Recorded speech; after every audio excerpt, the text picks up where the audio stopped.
Maknya sekali lagi menjemput Profesor Dr. Nur Aisyah Chua sebagai moderator untuk perbincangan bersama Yang Amat Arif Datuk Setia Dr. Muhammad Naim bin Haji Mokhtar, Ketua Hakim Syar'i Jabatan Kehakiman Syariah Malaysia.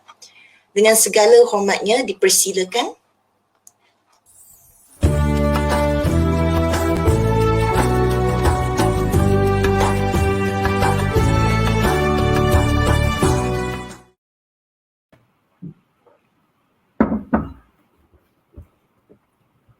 Assalamualaikum warahmatullahi taala wabarakatuh. Peserta-peserta webinar sekalian, terima kasih kerana setia bersama kami. Tajuk sesi kita kali ini adalah perceraian dan isu nafkah era pandemik. Dan kita amat bertuah pada hari ini kerana ahli panel kita pada hari ini ialah Yang Amat Arif, Datuk Setia Dr. Haji Muhammad Naim Haji Mokhtar. Ya, seperti yang ramai yang sedia maklum, Yang Amat Arif mempunyai banyak pengalaman dalam bidang kehakiman syariah ya.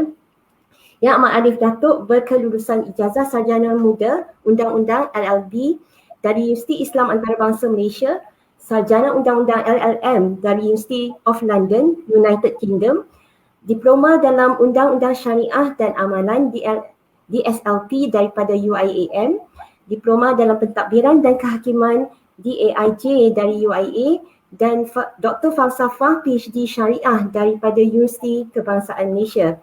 Yang Amat Arif Datuk Setia Doktor telah dilantik sebagai Ketua Pengarah ataupun Ketua Hakim Syar'i untuk menerajui Jabatan Kehakiman Syariah Malaysia yang berkuat kuasa pada 1 April 2019. Tahniah Datuk ya. Beliau pernah menyandang jawatan sebagai Hakim Mahkamah Rayuan Syariah di Jabatan Kehakiman Syariah Malaysia JKSM, Ketua Hakim Syar'i di Jabatan Kehakiman Syariah Selangor JKS, menyandang jawatan sebagai Pengarah Bahagian Sokongan Keluarga di JKSM, Pendakwa Syari'i Kanan di Jabatan Agama Islam Wilayah Persekutuan dan Hakim Mahkamah Rendah Syariah Wilayah Persekutuan. Ya, selamat datang Yang Amat Arif Datuk. Ya. Untuk tidak membuang masa, ya, saya teruskan dengan perbincangan kita pada pagi ini. Yang Amat Arif Datuk, dengan peningkatan masalah rumah tangga pada masa PKP ini, saya rasa mungkin ramai di luar sana yang bertanya-tanya tentang proses di mahkamah pada waktu pandemik ini. Jadi sebagai permulaan, boleh Yang Amat Arif berkongsi dengan para peserta kita tentang proses perceraian yang mungkin mengalami perubahan berikutan pandemik COVID-19. Silakan Datuk. A'udzubillahi minasyaitonirrajim. Bismillahirrahmanirrahim. Alhamdulillah wa bihi nasta'in. Wassalatu wassalam ala rasulihil karim wa ala alihi wa sahbihi ajma'in, amma ba'. Terima kasih Profesor Dr. Nur Aisyah Chua. Sebelum saya menjawab soalan Profesor, izinkan saya untuk mengucapkan jutaan terima kasih khusus kepada sahabat saya Profesor Datuk Dr. Taufik dan juga barisan Exco Makmah yang sudi untuk menjemput saya dalam sesi seminar dan webinar kita pada pagi ini. Saya juga mengambil kesempatan untuk mengucapkan jutaan terima kasih pada semua yang hadir dalam webinar kita pada pagi ini, berkorban masa dan untuk bersama-sama mengikuti dalam majlis ilmu ini. Tahniah saya ucapkan kepada Makmah kerana telah berjaya menjemput dan mengumpulkan mereka-mereka yang pakar dalam bidang kekeluargaan untuk membincangkan isu-isu yang berkaitan. Terima kasih semua. Datuk-datuk, tuan-tuan dan puan-puan yang dikasihi sekalian. Pandemik COVID-19 ini adalah merupakan salah satu dan ujian daripada Allah Subhanahu Wa Taala. Di dalam suratul Mulk, Allah Subhanahu Wa Taala sebut secara jelas bahawa Allazi khalaqal mauta wal hayata liyabluwakum ayyukum ahsanu amala. Allah SWT jadikan kehidupan dan kematian ini tidak lain dan tidak bukan adalah merupakan ujian. Allah SWT nak uji kita. Liyabluwakum ayyukum ahsanu amala. Siapakah di antara kita yang terbaik amalan mereka? Siapakah yang terbaik dalam tindakan menghadapi sesuatu ujian? Ini adalah fitrah kejadian Allah SWT kepada kita semua. Dan pandemik COVID-19 ini adalah merupakan sebahagian daripada ujian Allah SWT. Allah nak uji kita semua, termasuklah yang berada dalam institusi kekeluargaan. Suami, isteri, bapa, anak-anak, datuk, nenek, adik-beradik dan sebagainya. Kesemua kita ini berada dalam proses ujian daripada Allah SWT. Yang paling penting tuan-tuan dan puan-puan, Allah SWT sebut ialah mereka, Allah nak tengok siapakah yang paling baik di antara kita menghadapi isu setiap kali diuji oleh Allah SWT. Jadi yang ini merupakan satu peringatan kepada diri saya dan juga peringatan kepada tuan-tuan dan puan-puan yang hadir dalam webinar ini. Seperti mana yang disebut oleh Profesor Dr. Nur Aisyah tadi, dalam konteks kehakiman syariah ini, sudah tentu mahkamah-mahkamah syariah di seluruh negara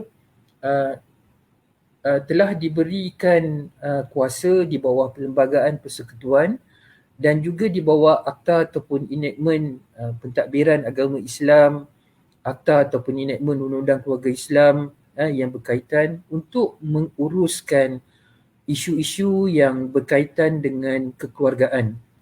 Dalam konteks perbincangan kita pada pagi ini iaitu berkaitan dengan isu perceraian dan juga nafkah.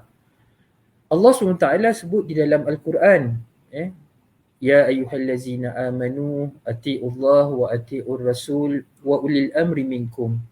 Wahai orang-orang yang beriman, taatlah kamu kepada Allah, taatlah kamu kepada Rasul dan taatlah kamu kepada pemerintah.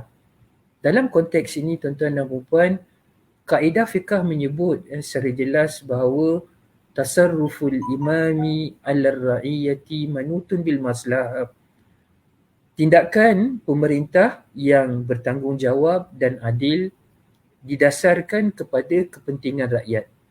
Maka dalam konteks inilah seperti mana yang telah saya sebutkan daripada awal tadi, kejadian kehidupan ini adalah merupakan sebahagian daripada ujian Allah SWT nak menguji kita siapa yang terbaik dalam amalan dan tindakan mereka setiap kali diuji oleh Allah SWT. Termasuklah dalam konteks ini pemerintah, kerajaan di negara kita dan di dunia juga ini. Apabila diuji dengan pandemik COVID-19 ini, maka kita semua akan mula berfikir. Dan sebagai kerajaan yang bertanggungjawab, kerajaan yang bertanggungjawab ini mestilah didasarkan kepada kepentingan rakyat. Maknanya dalam setiap keputusan yang dibuat oleh kerajaan, maka kepentingan rakyat tadi itu dijadikan asas yang penting dalam nak menentukan sesuatu tindakan yang dilakukan oleh kerajaan. Nah, kalau begitulah kedudukannya tuan-tuan dan puan-puan, Mahkamah Syariah ini adalah merupakan sebahagian daripada organ kerajaan. Persoalan yang besar bila kita menyebut tentang kepentingan rakyat tadi, yang penting ialah bagaimana Mahkamah Syariah, bagaimana Ketua Pengarah Jabatan Kehakiman Syariah Malaysia, bagaimana ketua-ketua hakim syar'i negeri-negeri yang diberi tanggungjawab oleh kerajaan amanah untuk memastikan operasi Mahkamah Syariah berjalan mengambil kepentingan rakyat, termasuklah juga kepentingan warga kerja yang berurusan, yang mengendali dan menjalankan amanah di mahkamah-mahkamah syariah. Termasuklah menjaga kepentingan hakim-hakim, menjaga kepentingan warga kerja, mahkamah-mahkamah syariah, peguam-peguam syar'i yang mewakili pihak-pihak. Termasuk juga melihat kepada kepentingan pihak-pihak yang berurusan, yang memfailkan tuntutan dan membela diri di mahkamah syariah.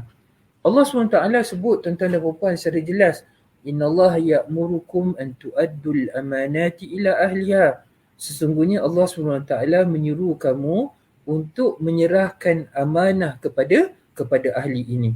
Maka dalam konteks inilah, sebagai kerajaan yang bertanggungjawab dan sebagai mereka-mereka yang diberikan amanah untuk melaksanakan tanggungjawab keadilan di mahkamah-mahkamah syariah dengan memastikan setiap kes yang berkaitan dengan perceraian berkaitan dengan nafkah ini dapat berjalan, didengar dan kemudian diputuskan oleh hakim-hakim mahkamah syariah, maka dalam konteks inilah keseluruhan maqasid tujuan yang disebut sebagai maqasid syar'iyyah, iaitu hifzun nafsi, menjaga diri, hifzul mal, menjaga harta, hifzul akal, menjaga akal fikiran, hifzun nasab, menjaga keturunan, dan lain-lain perlu diambil kira dalam setiap keputusan yang dibuat.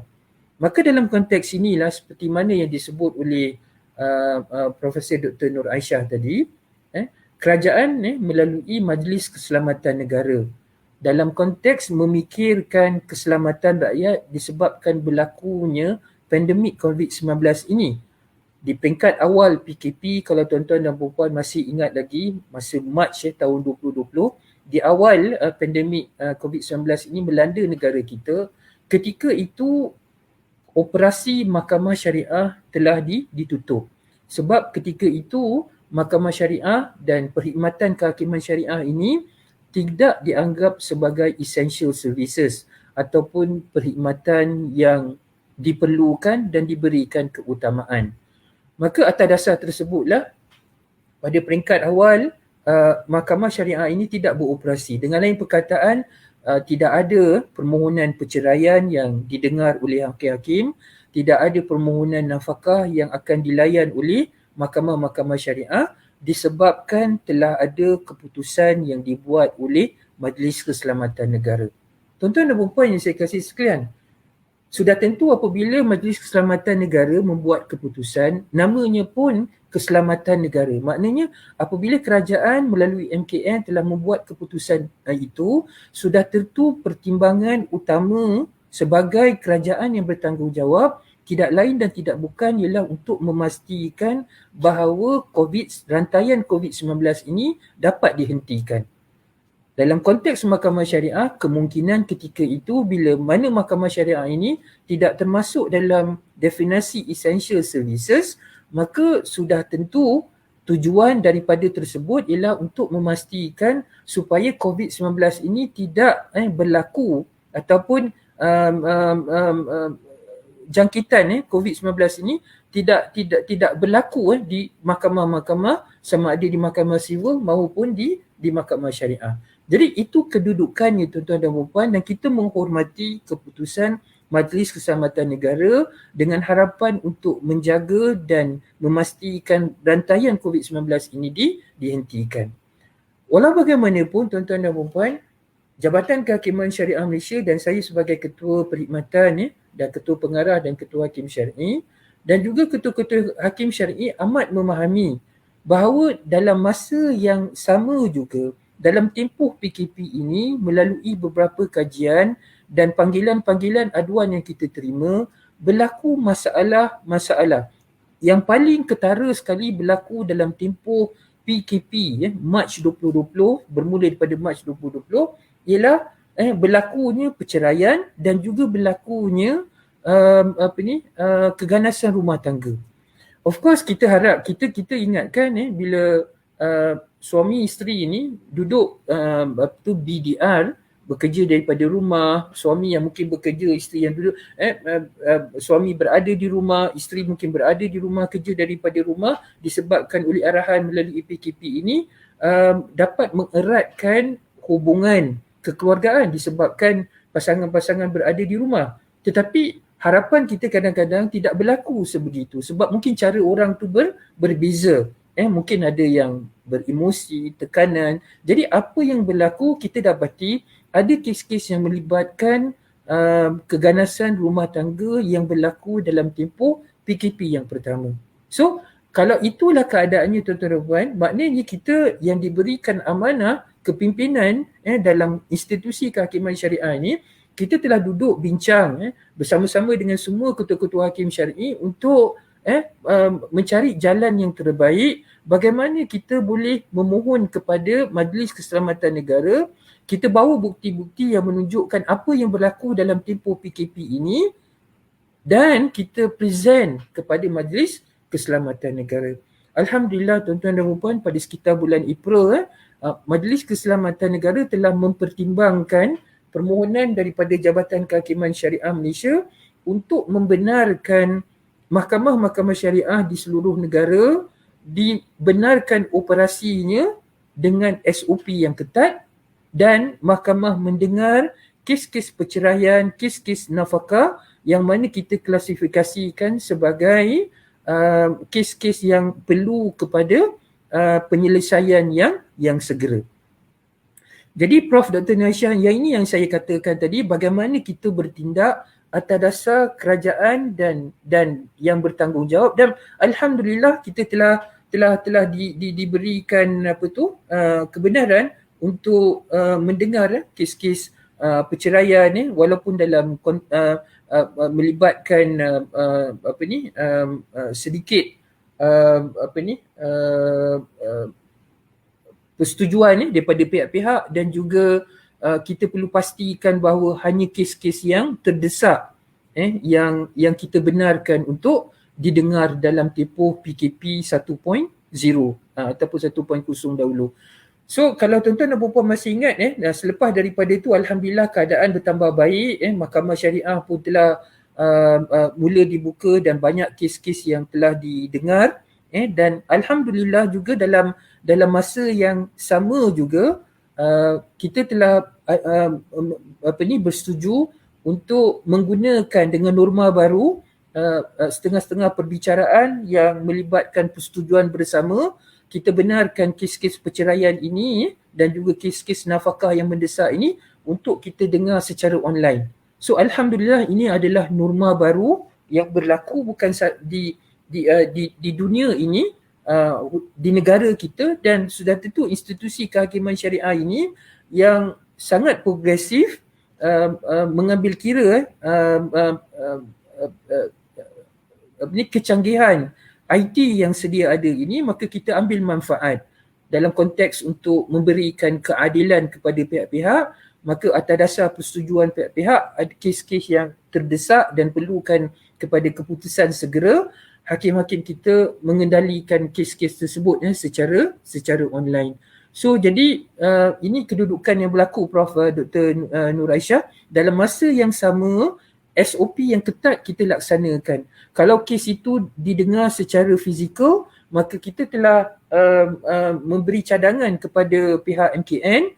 Ini SOP yang kita nak laksanakan sekiranya dibenarkan kes-kes untuk didengar secara fizikal, maka alhamdulillah SOP yang kita serahkan kepada Majlis Keselamatan Negara pada bulan April 2020 telah dipersetujui oleh MKN. Maka alhamdulillah kita guna hybrid system, ada kes perceraian dan nafkah yang kita dengar buka secara fizikal, khususnya bagi pihak-pihak yang mungkin tidak ada peranti yang khusus, tak semua orang yang mempunyai kemudahan-kemudahan untuk menjalankan kes ni secara online. Jadi kalau kes tu terdesak, maka kita buka peluang untuk mereka ni hadir ke mahkamah dalam keadaan peraturan dan pemakaian SOP yang ketat sekiranya mereka ni hadir secara fizikal di mahkamah-mahkamah syariah di seluruh negara.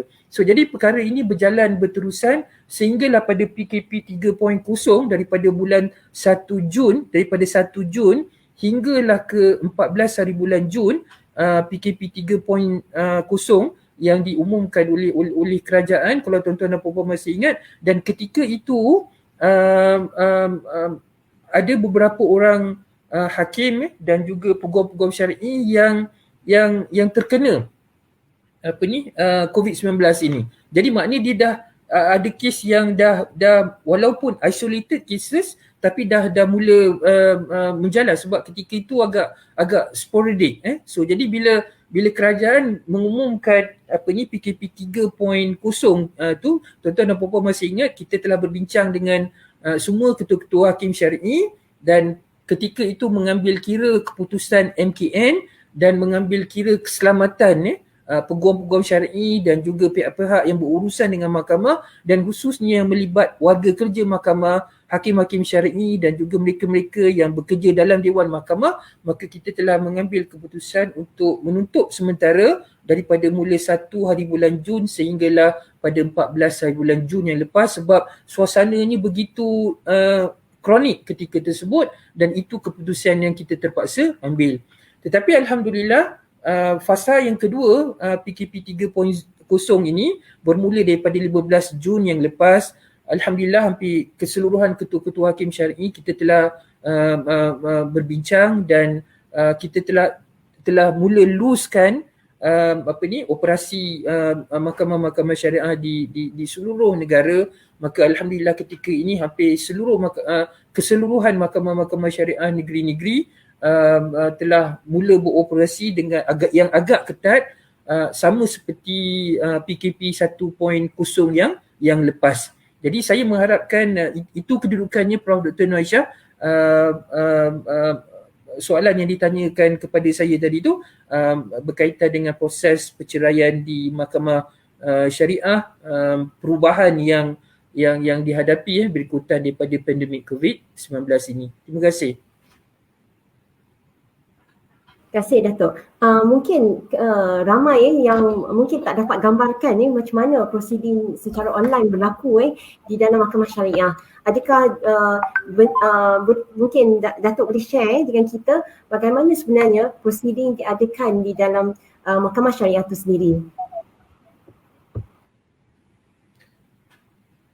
Terima kasih Prof. Dr. Nur Aisyah dan tuan-tuan dan perempuan yang saya kasih sekalian. Proceeding secara video conference VC ini ataupun secara online ini dijalankan hampir ke semua peringkat mahkamah syariah, khususnya di peringkat mahkamah-mahkamah rayuan syariah. Seperti mana yang Prof. Dr. sedia maklum dan juga tuan-tuan dan perempuan sedia maklum, kita di peringkat mahkamah rayuan syariah, panel hakim rayuan yang bersidang biasanya akan mendengar submission ataupun hujah-hujah yang dikemukakan oleh pihak-pihak. Dan kalau pihak-pihak tu diwakili oleh peguam syar'i, maka kita akan mendengar hujah yang dikemukakan oleh peguam bagi pihak perayu dan juga peguam bagi pihak responden. Jadi maknanya dalam konteks mahkamah rayuan syariah agak mudah dan tidak sukar untuk perjalanan bagi kes-kes yang melibatkan yang dibuat secara atas talian ataupun secara online. Cuma memandangkan ketika ini kita dalam proses untuk memohon ataupun ke arah mendapatkan persetujuan untuk meminda peruntukan undang-undang sebab peruntukan undang-undang acara mal sedia ada, kita belum ada peruntukan khusus yang membenarkan pendengaran secara online. Jadi kita semenjak pandemik COVID-19 bermula dalam bulan Mac, kita telah gerakkan usaha untuk membuat pindaan. Of course tuan-tuan dan puan, maknanya dalam konteks pindaan kepada akta ataupun enactment syariah ni, dia mungkin agak berbeza dalam konteks undang-undang civil. Dalam konteks syariah ni ada proses-proses yang perlu dilalui yang agak panjang berbanding dengan pindaan kepada undang-undang yang melibatkan pemakaian undang-undang di mahkamah sivil. Jadi maknanya daripada bulan Mac tahun lepas kita memang telah berusaha untuk ni. Walau bagaimanapun setengah-setengah negeri melalui perbincangan telah berusaha untuk mencari punca kuasa yang agak jelas, termasuklah mendapatkan persetujuan daripada fatwa sebab ada mungkin pihak yang mempertikaikan daripada sudut hukum, sama ada perbicaraan pendengaran secara online ini dibenarkan berdasarkan hukum syarak. Kita di peringkat JKSM, dasar kita jelas. Kita berpandangan dan berdasarkan kajian yang telah kita buat, ini adalah persoalan ijtihadi dan pandangan kita di peringkat JKSM jelas bahawa pendengaran dan perbicaraan secara online ni, khususnya dalam tempoh PKP dan pandemik COVID-19 ini adalah amat bersesuaian dengan prinsip hukum syarak. Jadi sebab itulah kita berusaha bersungguh-sungguh untuk mewujudkan dan mendapatkan persetujuan kepada pihak-pihak yang berkaitan untuk pindaan tersebut dibuat. Jadi di peringkat negeri pun dah berjalan, usaha ini berjalan, dan dalam tempoh masa ini Prof. Dr. Naisha, punca kuasa yang kita ambil ialah berdasarkan kepada persetujuan bersama pihak-pihak. Dengan lain perkataan, di peringkat rayuan ataupun di peringkat mahkamah tinggi dan di peringkat di mahkamah rendah, kita akan dapatkan persetujuan daripada pihak-pihak. So kita gunakan punca kuasa tu daripada situ. Maknanya kita dapatkan persetujuan daripada pihak-pihak untuk pendengaran sama ada di peringkat mahkamah rayuan maupun di peringkat mahkamah tinggi dan juga mahkamah rendah, kita buat secara online. Dan alhamdulillah, saya ingat saya sendiri pun terlibat daripada bulan Mac 2020 sehinggalah sekarang, banyak kes-kes rayuan di negeri-negeri yang sama ada saya pengerusikan ataupun ketua-ketua hakim syar'i negeri yang sediakan, kita telah putuskan melalui secara online. Exactly Prof. Dr. Naisha, macam yang kita buat macam sekarang. Of course kita tak pakai StreamYard lah, kita pakai mahkamah syariah ni, kita ada guna platform yang lain lah, betul, dengan Zoom ni lah, dengan Google Meet lah dan sebagainya. Yang penting platform yang dibenarkan oleh pihak kerajaan yang boleh memastikan kerahsiaan boleh terjamin. Itu platform yang kita akan gunakan. So apa yang akan berlaku, contohnya kan Prof. Dr. kalau melibatkan rayuan, maknanya saya dan 2 orang panel hakim rayuan, kita akan turun ke negeri-negeri. Maknanya bukan saya dan hakim-hakim rayuan ni berada di JKSM, tak. Kita berada di tempat mahkamah yang telah digazet. Maknanya kita bukan berada di luar. Kita akan bergerak ke negeri tersebut, di mahkamah tersebut. Cuma pihak-pihak ni dan peguam masing-masing mungkin berada di pejabat peguam masing-masing, ataupun mereka ini berada di rumah masing-masing. Tetapi hakim rayuan yang bersidang, ketiga-tiga mereka ini berada di mahkamah negeri di mana keputusan ataupun pendengaran itu dilakukan. So itu begitu jugalah Prof. Datuk Aisyah dan Dr. Aisyah dan penonton yang webinar yang lain, maknanya kalau dia melibatkan hakim mahkamah tinggi itu juga akan berada di mahkamah tersebut. Pihak-pihak mungkin berada di pejabat peguam ataupun di tempat masing-masing. So far alhamdulillah, berdasarkan kepada persetujuan daripada pihak-pihak ni, saya ingat banyak kes-kes yang telah beratur. Saya ingat kes-kes yang telah diselesaikan dalam tempoh PKP ini yang dibuat secara online dan diputuskan oleh hakim-hakim kita ini secara online. Wallahu a'lam. Terima kasih banyak-banyak ya Ahmad Arif. Cuma daripada pandangan peribadi Datuk, rasa-rasa pihak plaintiff dan defendant ni, adakah mereka merasakan lebih selesa? Mungkin kita ada plaintiff yang dan responden yang rasa tak selesa hadir di mahkamah di dalam keadaan suasana yang agak stres. Mungkin bila kita berubah platform secara online ni adakah mungkin ia menjadikan suasana tu lebih friendly, quote unquote Macam mana pandangan Datuk? Prof. Dahsyat, soalan yang menarik tu. Sebab tu Prof. Syed, saya mula mukadimah saya tadi tu, saya sebut tentang ayat daripada suratul Mulk tadi tu. Maknanya saya dah sebut bahawa COVID-19 ini adalah merupakan ujian. Dan dalam kita nak berjaya dalam ujian ini, mereka-mereka yang berjaya ialah ahsanu amala, mereka yang paling baik dan terbaik tindakan mereka. Maknanya dalam konteks ini Prof Dr. Aisyah, kita lihat dalam ayat yang lain Allah SWT sebut innallaha la yughayyiru ma biqaumin hatta yughayyiru ma bi anfusihim. Allah tidak akan ubah nasib mana-mana kaum sehingga mereka yang mengambil keputusan untuk mengubah.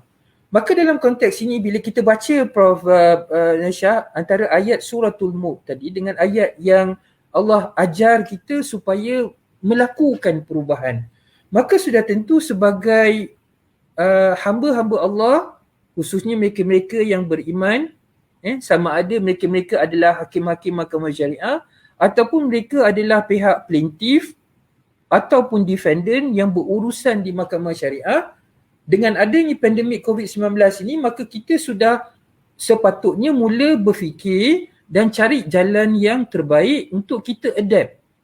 Ini yang Allah SWT sebutkan tadi tentang perubahan. Jadi maknanya dalam konteks keselesaan ni Prof, maknanya kita akan dapati biasalah perkara yang baru ini kita sudah tentu bila kita akan dapat benda yang baru, keadaan yang baru, kita mungkin tidak rasa selesa. Kami juga sebagai hakim-hakim rayuan dan hakim-hakim mahkamah tinggi syariah, mahkamah rendah syariah yang biasa mengendalikan kes secara fizikal. Kita nampak pihak peguam, kita nampak pihak defendant di hadapan hakim-hakim. Dan pihak-pihak tadi tu nampak secara fizikal, secara dekat, siapakah hakim-hakim yang mengendalikan kes mereka. Yang ini berjalan untuk satu tempoh masa yang begitu lama. Tiba-tiba Allah turunkan musibah ujian pandemik COVID-19 ini dengan hikmah yang kita tak tahu Prof. Banyak hikmah di sebalik. Jadi sebab tu saya katakan untuk menjadi hamba Allah yang berjaya ialah mereka-mereka yang berfikir dan cari jalan bagaimana nak cari penyelesaian kepada musibah yang Allah turunkan. Bagaimana kita nak ambil peluang daripada setiap ujian yang Allah turunkan. Jadi sebab itulah saya katakan tadi, dengan adanya perkembangan IT, information technology ini, memberi peluang kepada seluruh pemain-pemain di mahkamah syariah untuk bertindak ke hadapan. Yang paling penting Prof. Aisyah ialah Allah perintahkan kita, innallaha ya'murukum an tu'addul amanati ila ahliha. Sesungguhnya Allah menyuruh kamu untuk menyerahkan amanah kepada ahlinya. Wa iza hakamtum bainan nasi an tahkumu bil adl. Bila kamu hukum, hendaklah kamu hukum dengan adil. Prinsip ni jelas Prof, iaitu menyerahkan hak kepada hak. Maknanya kalau seorang isteri dan anak-anak tidak mendapat nafkah dalam tempoh PKP ini, okey, maka takkan kita nak duduk diam disebabkan oleh PKP, mahkamah kena tutup selama-lamanya. Hakim-hakim tidak boleh beroperasi sebab kita tak boleh nak buat secara fizikal. Kalau buat fizikal nanti akan berebat, hakim-hakim semua kena COVID-19. So kita tak ada kerja, nak tunggu sampai bila COVID-19 ini. Jadi dalam konteks inilah Prof. Aisyah saya kata, bagaimana akal yang Allah SWT berikan kepada kita ni untuk kita duduk, fikir dan cari jalan yang terbaik. Sudah tentu di peringkat awal ni dengan ujian Allah, memang kita tidak akan terbiasa dengan norma baru. Ini lumrah kehidupan. Kita tidak akan, pihak plaintiff pun dan pihak defendant pun tidak akan selesa sebab dia tak nampak hakim tu secara fizikal. Tetapi matlamat yang paling penting ialah bagaimana kita nak mengimbangi antara keselamatan pihak-pihak dan dalam masa yang sama kita nak pastikan bahawa kes tu berjalan. Nah, dalam keadaan inilah Prof saya kata kita kena gunakan pendengaran, perbicaraan secara talian ini dan cara-cara yang lain yang boleh mengimbangi antara hifzun nafs, pemeliharaan diri seseorang, nyawa seseorang. Dengan kalau katakan kehadiran secara fizikal dan dalam masa yang sama hifzul akal, memelihara akal. Dalam konteks ini bagaimana pihak-pihak isteri yang tak dapat nafkah, anak-anak tidak dapat nafkah, mereka-mereka yang didera dalam tempoh PKP ini tidak dapat pembelaan, tidak dapat perintah daripada mahkamah, satu perintah injunksi, disebabkan oleh mahkamah tutup, hakim tak ada, dan menyebabkan mereka-mereka ini terus berada dalam keadaan kezaliman. Jadi sebab itulah Prof saya katakan tadi, adaptation. Ini norma baru, betul plaintiff dan defendant mahkamah tidak rasa selesa sebab for the last so many years, decades, kita memang buat pendengaran ini di mahkamah terbuka secara fizikal. Cuma orang-orang yang berjaya, saya selalu ialah mereka yang sangat tahu dengan musibah, cari jalan dan cara yang terbaik untuk menyelesaikan. Jadi sebab itu saya berpandangan Prof, walaupun dalam perasaan yang rasa tidak selesa, yang paling penting setakat ini ialah saya percaya dengan apabila hakim-hakim dapat mendengar kes tersebut dalam atas talian, dapat melihat pihak-pihak tadi atas talian, dan yang paling penting ialah hakim-hakim dapat buat keputusan, dan dengan keputusan itu menyebabkan tuntutan yang dibuat oleh pihak-pihak tadi itu, mereka-mereka ini mendapat hak masing-masing walaupun secara maya. Maka dengan cara itulah Prof Aisyah, yang ini Allah sebut wa iza hakamtum bainan nasi an tahkumu bil adl. Bila kamu hukum tadi itu, maka hendaklah kamu hukum dengan adil. Maka dalam konteks inilah saya berpandangan bahawa perjalanan pendengaran melalui online ini ataupun atas maya, dalam keadaan kita berada dalam norma baru, kita berada dalam tempoh PKP ini, maka pendengaran dan perbicaraan secara online ini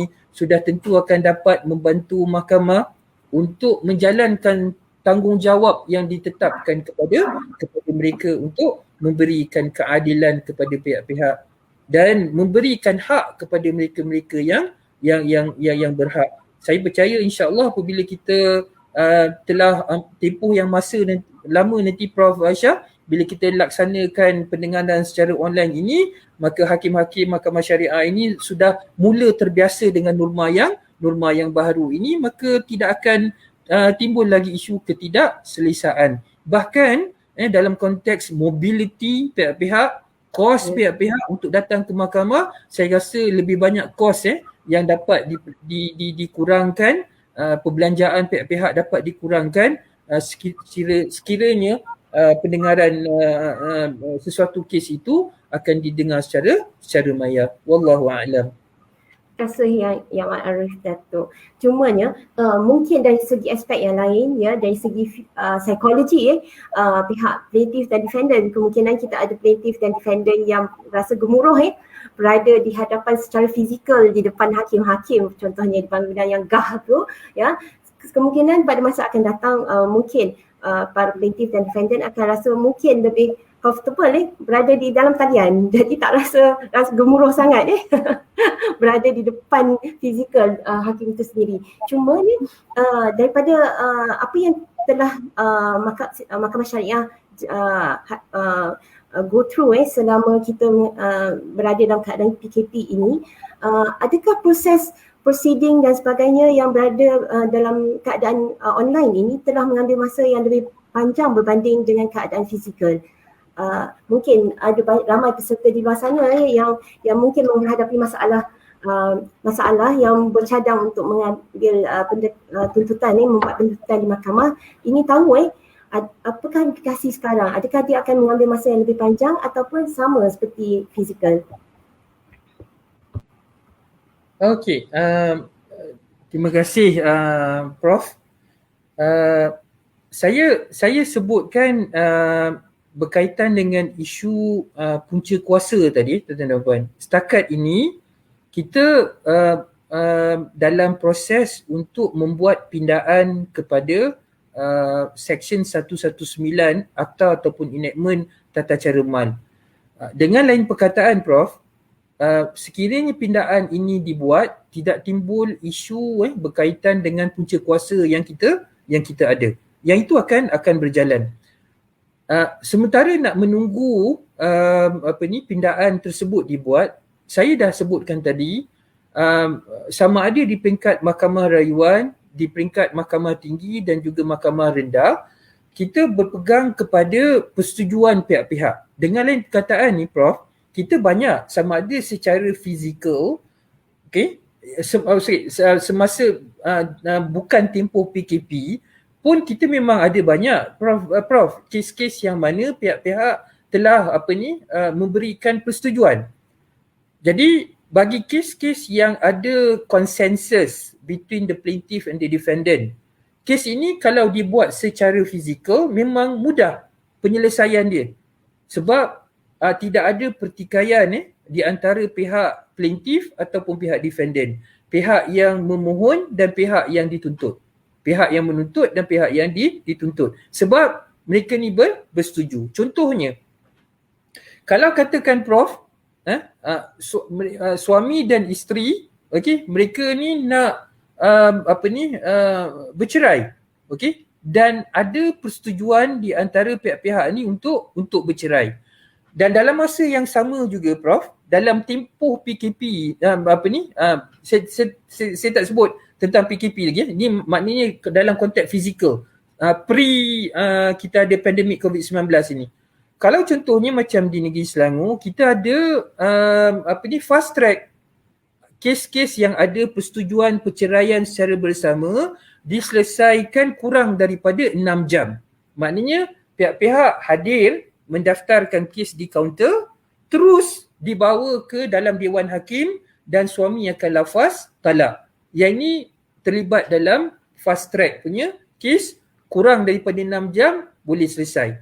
Jadi dalam konteks ini, tuan-tuan dan puan akan nampak contohnya di negeri Selangor, perceraian secara persetujuan bersama tadi dapat diselesaikan dengan cepat. Okey, sebab ada persetujuan daripada pihak-pihak.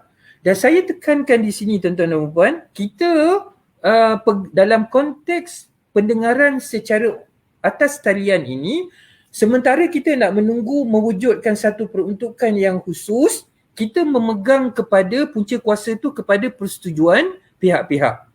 Dan ini yang kita putuskan bahawa dengan adanya persetujuan daripada pihak-pihak itu, maka kita benarkan pihak-pihak tadi untuk pendengaran berjalan secara online. So jadi dalam konteks perceraian secara persetujuan bersama ini, okey, setelah kes itu didaftarkan, okey, didaftarkan, dan apabila pendengaran tadi itu nak didengar, kita ada beberapa kes contohnya di Negeri Sembilan baru-baru ni yang melibatkan suami yang berada di United States of America, ada suami yang berada di Timur Tengah, tetapi mereka ini kan Prof, dia tidak boleh kembali ke tanah air sebab ada sekatan perjalanan, ada travel restriction because of the global pandemic tadi. Jadi kalau katakan Prof, kita tidak buat pendengaran perceraian tadi tu secara online, maka dia akan menyebabkan kita nak tunggu sampai physical meeting. Maka sudah tentu dalam keadaan tersebut, tempoh penyelesaian bagi kes fizikal tadi tu akan mengambil tempoh masa yang panjang sebab nak menunggu suami tadi tu datang daripada Amerika, datang daripada England, datang daripada Timur Tengah untuk menyelesaikan kes mereka sebab mereka ni perlu hadir secara fizikal di hadapan hakim. Jadi akan mengambil tempoh masa yang agak lama. Tetapi alhamdulillah berdasarkan persetujuan suami yang berada di Amerika, suami yang berada di England dan Timur Tengah, isterinya rakyat Malaysia, berada di negeri-negeri di Malaysia. Jadi kedua-dua pihak ni bersetuju untuk menyelesaikan permohonan perceraian tadi secara atas talian. Jadi kalau dalam memandangkan telah ada persetujuan daripada pihak-pihak tadi itu Prof, maka sudah tentu kita tidak perlu nak menunggu suami dia kembali daripada Amerika untuk hadir di Mahkamah Syariah Seremban contohnya. Jadi Hakim Mahkamah Rendah Syariah Seremban, isteri yang berada di Seremban dan suami dia yang berada di England, dalam atas talian boleh menyelesaikan pertikaian berkaitan dengan perceraian tersebut. So jadi maknanya mahkamah akan dengar persetujuan daripada pihak suami tadi, sama seperti kalau suami itu hadir secara fizikal. Kalau dia hadir secara fizikal kan tuan-tuan dan puan-puan, hakim akan bertanya dengan suami, adakah kamu bersetuju dengan permohonan isteri kamu pada hari ini untuk melafazkan talak di hadapan mahkamah? Dia kata, would you agree with the application filed by your wife? Dia kata, yes, agree, setuju. Dan mahkamah akan berikan kebenaran untuk suami itulah lafaz. Tetapi kalau kita nak buat secara fizikal, mahkamah terpaksa menunggu suami ini datang daripada England ataupun Amerika ke Mahkamah Rendah Syariah Seremban. Tetapi alhamdulillah dengan adanya persetujuan daripada pihak-pihak untuk mengadakan sidang pendengaran permohonan perceraian itu secara atas talian, maka kes yang melibatkan suami berada di luar negara tadi dapat diselesaikan dengan cepat dan segera tanpa menunggu suami tadi itu untuk datang ke Mahkamah Rendah Syariah Seremban. Jadi maka dalam konteks ini tuan-tuan dan puan-puan, kita akan nampak advantage, kita akan nampak kebaikan, okey, pendengaran, penyelesaian kes secara atas maya ini dia akan jadi lebih segera. Dan kenapa dia menjadi lebih segera dan lebih cepat? Sebab ada kes-kes yang memerlukan kehadiran kedua-dua belah pihak secara fizikal dapat dikecualikan. Tuan-tuan dan puan-puan bayangkanlah, selain daripada restriction, sekatan dalam tempoh global pandemik ini, bayangkan kos yang terpaksa ditanggung oleh pihak suami untuk hadir ke mahkamah dalam tempoh PKP ini secara fizikal. Jadi banyak kos-kos yang lain yang terpaksa ditanggung. Dan inilah yang saya katakan tadi sebagai bagaimana kita bertindak untuk menyelesaikan. Sebab kalau tuan-tuan dan puan-puan tengok, tidakkah menjadi satu kezaliman kepada pihak-pihak yang nak menyelesaikan kes mereka ini dengan cara yang baik? Tidakkah isteri rakyat Malaysia berkahwin dengan seorang warga luar negara, terpaksa menunggu bertahun-tahun, kes terumbang-ambing, tergantung-gantung atas bainas sama'i wal ard, antara langit dengan bumi, tak tahu kedudukan mereka, isteri masih isteri lagi, sedangkan mereka tak pernah bersama dalam tempoh yang panjang, dan dalam keadaan suami tadi itu bersetuju untuk menyelesaikan kes mereka dengan cara yang baik. Maka pada pandangan saya adalah lebih adil untuk pendengaran tadi itu dijalankan dengan wasilah elektronik, medium elektronik yang ada tadi itu, untuk memberikan keadilan kepada pihak-pihak. Justice delayed, justice denied. Jadi yang ni pendekatan yang kita ambil tuan-tuan dan puan untuk pastikan supaya kes tersebut dapat, khususnya yang melibatkan tajuk yang diberikan kepada saya pada pagi ini, iaitu yang khusus berkaitan dengan perceraian dan juga yang berkaitan dengan nafkah ini. Wallahu a'lam. Terima kasih Yang Ma'arif Datuk. Dalam konteks kes-kes yang bukan fast track, Yang Ma'arif, di era pandemik melalui cara online, adakah Datuk melihat bahawa kes itu akan mengambil masa yang lebih panjang secara online, ataupun sebaliknya? Kalau boleh Datuk berkongsi pandangan dengan kita. Prof, saya assuming kalau katakan kita berjaya nanti untuk membuat pindaan kepada peruntukan Seksyen 119 tersebut, dan secara jelas memberikan kuasa yang jelas kepada Mahkamah Syariah untuk mengendalikan pendengaran dan perbicaraan tu secara online. Kalau melibatkan kes-kes yang ada agreement by the parties,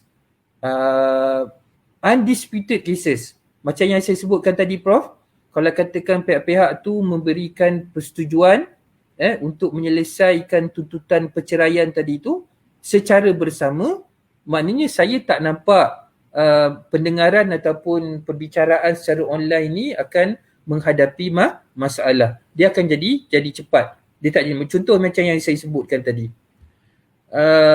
Walau bagaimanapun sekiranya ianya melibatkan kes-kes yang ada pertikaian. Maknanya di peringkat mahkamah tinggi ataupun mahkamah rendah syariah, katakan tuntutan perceraian, taklik ataupun fasakh, ataupun tuntutan yang melibatkan nafkah yang mana suami tidak menafikan tuntutan tersebut. Defendant menafikan tuntutan tersebut. Of course, melibatkan tata cara pengendalian perbicaraan secara online yang kita tidak pernah mengalami sebelum daripada ini. Saya expect akan berlaku kelewatan sebab kita nak adapt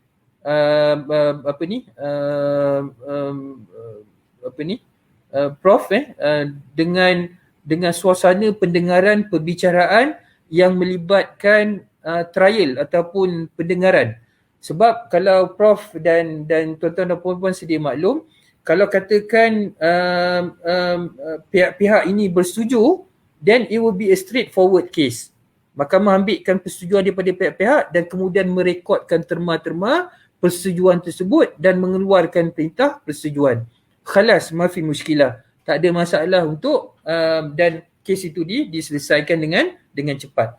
Tetapi kalau dia melibatkan pendengaran ataupun perbicaraan, pada pandangan saya mungkin akan berlaku kelewatan memandangkan ini norma baru, ini cara pengendalian kes-kes yang dipertikaikan secara baru. Mungkin dia akan melibatkan, biasalah perkara baru dia akan melibatkan mungkin kelewatan sebab kalau kes itu melibatkan pertikaian seperti mana yang kita sedia maklum, beban pembuktian itu diletakkan kepada orang yang mendakwa. Al-bayyinatu 'alal mudda'i.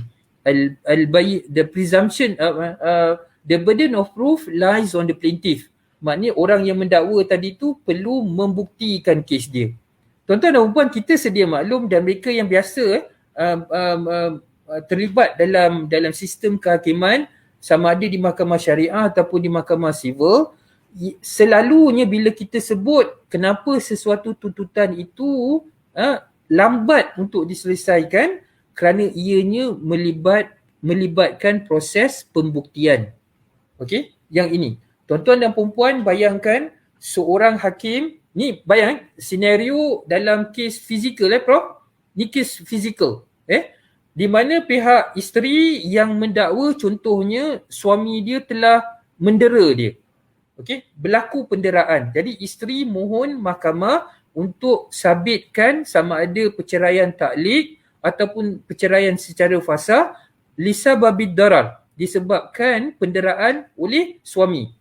Suami tadi pula dia menafikan dakwaan isteri yang dia telah melakukan penderaan. Maka dalam keadaan tersebut, semasa pendengaran secara fizikal, isteri kena buktikan dakwaan dia tentang penderaan tersebut. Maka apa yang berlaku kan Prof? Isteri tadi sama ada dia sendiri ataupun melalui peguam syar'inya akan melalui 3 proses pemeriksaan, iaitu pemeriksaan utama, pemeriksaan balas dan juga pemeriksaan semula.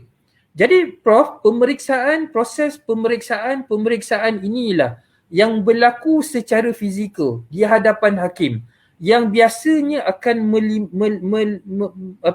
melewatkan dan melambatkan kes tersebut. Bergantunglah kepada soalan yang ditanya dalam soal utama, kemudian bergantunglah kepada soal balas oleh peguam bagi pihak suami, dan ini yang menyebabkan proses pendengaran kes fasakh yang dipertikaikan tadi tu mengambil masa yang agak panjang. Berbanding contohnya kalau katakan isteri tadi mohon fasakh, tiba-tiba suami tadi mengaku dan mengambil keputusan untuk menceraikan isteri dia tadi tu dengan cara yang baik. Maknanya ada persetujuan dalam kes fizikal, selesai pada hari yang sama ataupun mungkin ditangguh untuk direkodkan terma persetujuan tersebut. So cepat selesai. Jadi kalau Prof tengok Prof dan tuan-tuan dan puan-puan, kalau kita tengok kepada pendengaran secara fizikal tadi, apa kebaikan dia? Kebaikan dia yang paling penting kan, dia lebih transparent. Sebab dia berlaku di hadapan mahkamah. Mahkamah akan nampak secara jelas. kalau kita bawa pendengaran tadi kan Prof ke alam maya, okey, contohnya macam sekarang Prof takkan nampak, tuan-tuan dan perempuan tak nampak apa yang berlaku di kiri kanan saya, siapa yang ada, adakah orang yang mungkin akan diktate dan sebagainya. Okay, so yang ini kemungkinan yang berlaku kalau dibuat secara maya. So dia tidak menjadi transparent. Okay, jadi maka dalam konteks inilah Prof yang saya sebutkan tadi, benda-benda baru tadi tu bagaimana kita nak pastikan pihak suami ataupun yang berada di alam maya di satu tempat yang lain, kita boleh dapati bahawa keterangan-keterangan yang diberikan tadi itu adalah merupakan keterangan-keterangan yang dia tidak being coach contohnya. Dia tidak di-coach oleh seseorang yang kita tak nampak pada masa tersebut. So, jadikan Prof, benda-benda ini sekiranya melalui proses IT, information technology dengan kecanggihan yang ada. Okey? Selama mana apa Prof, mahkamah boleh dapat jamin dalam proses pendengaran ataupun perbicaraan tersebut berjalan secara transparent, secara telus, okey, tanpa ada sebarang suppression of material fact contohnya. Demeanor pihak-pihak tadi, pergerakan body language pihak-pihak tadi, body language saksi-saksi tadi tu dapat dikenal pasti oleh mahkamah. Yang penting dalam tempoh perbicaraan yang perlu di-evaluate, dinilai oleh hakim yang membicarakan kes tersebut.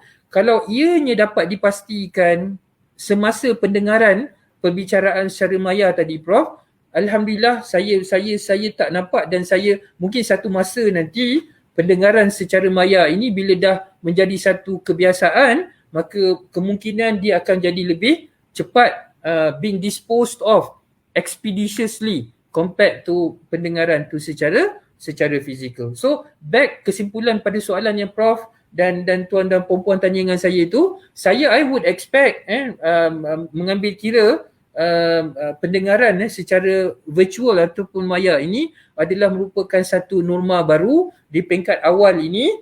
Okay, I would expect kelewatan dan juga kelewatan berbanding sekiranya pendengaran ataupun perbicaraan itu dijalankan secara fizikal. Wallahu a'lam. Terima kasih Ahmad Arif, Datuk. Cumanya mungkin ada peserta-peserta kita yang bukan dalam bidang perundangan mungkin nak tahu sebenarnya macam mana kalau mereka mempunyai kes yang mereka ingin bawa ke mahkamah, sama ada kes mereka akan didengar secara fizikal ataupun secara online. Sebab tadi Prof yang Ahmad Arif ada cerita tentang hybrid system dan sekiranya mereka lebih suka kepada fizikal, apakah syarat-syarat untuk qualify kepada physical appearance in court? Kalau yang Ahmad Arif boleh terangkan. Prof dan juga terima kasih kepada yang bertanyakan soalan tersebut. Kalau tuan-tuan dan perempuan ada baca kenyataan yang saya keluarkan pada hari Selasa yang lepas, saya ada sebut Prof meminta sebab Mahkamah Syariah ini adalah mahkamah negeri. Kita di peringkat Jabatan Kehakiman Syariah Malaysia ni, kita akan cuba selaraskan pentadbiran keadilan ini, termasuklah dalam konteks pendengaran sama ada secara hybrid ataupun secara online ataupun secara fizikal. Sebab keadaan pandemik antara satu negeri ni Prof dengan satu negeri tu dia tidak sama.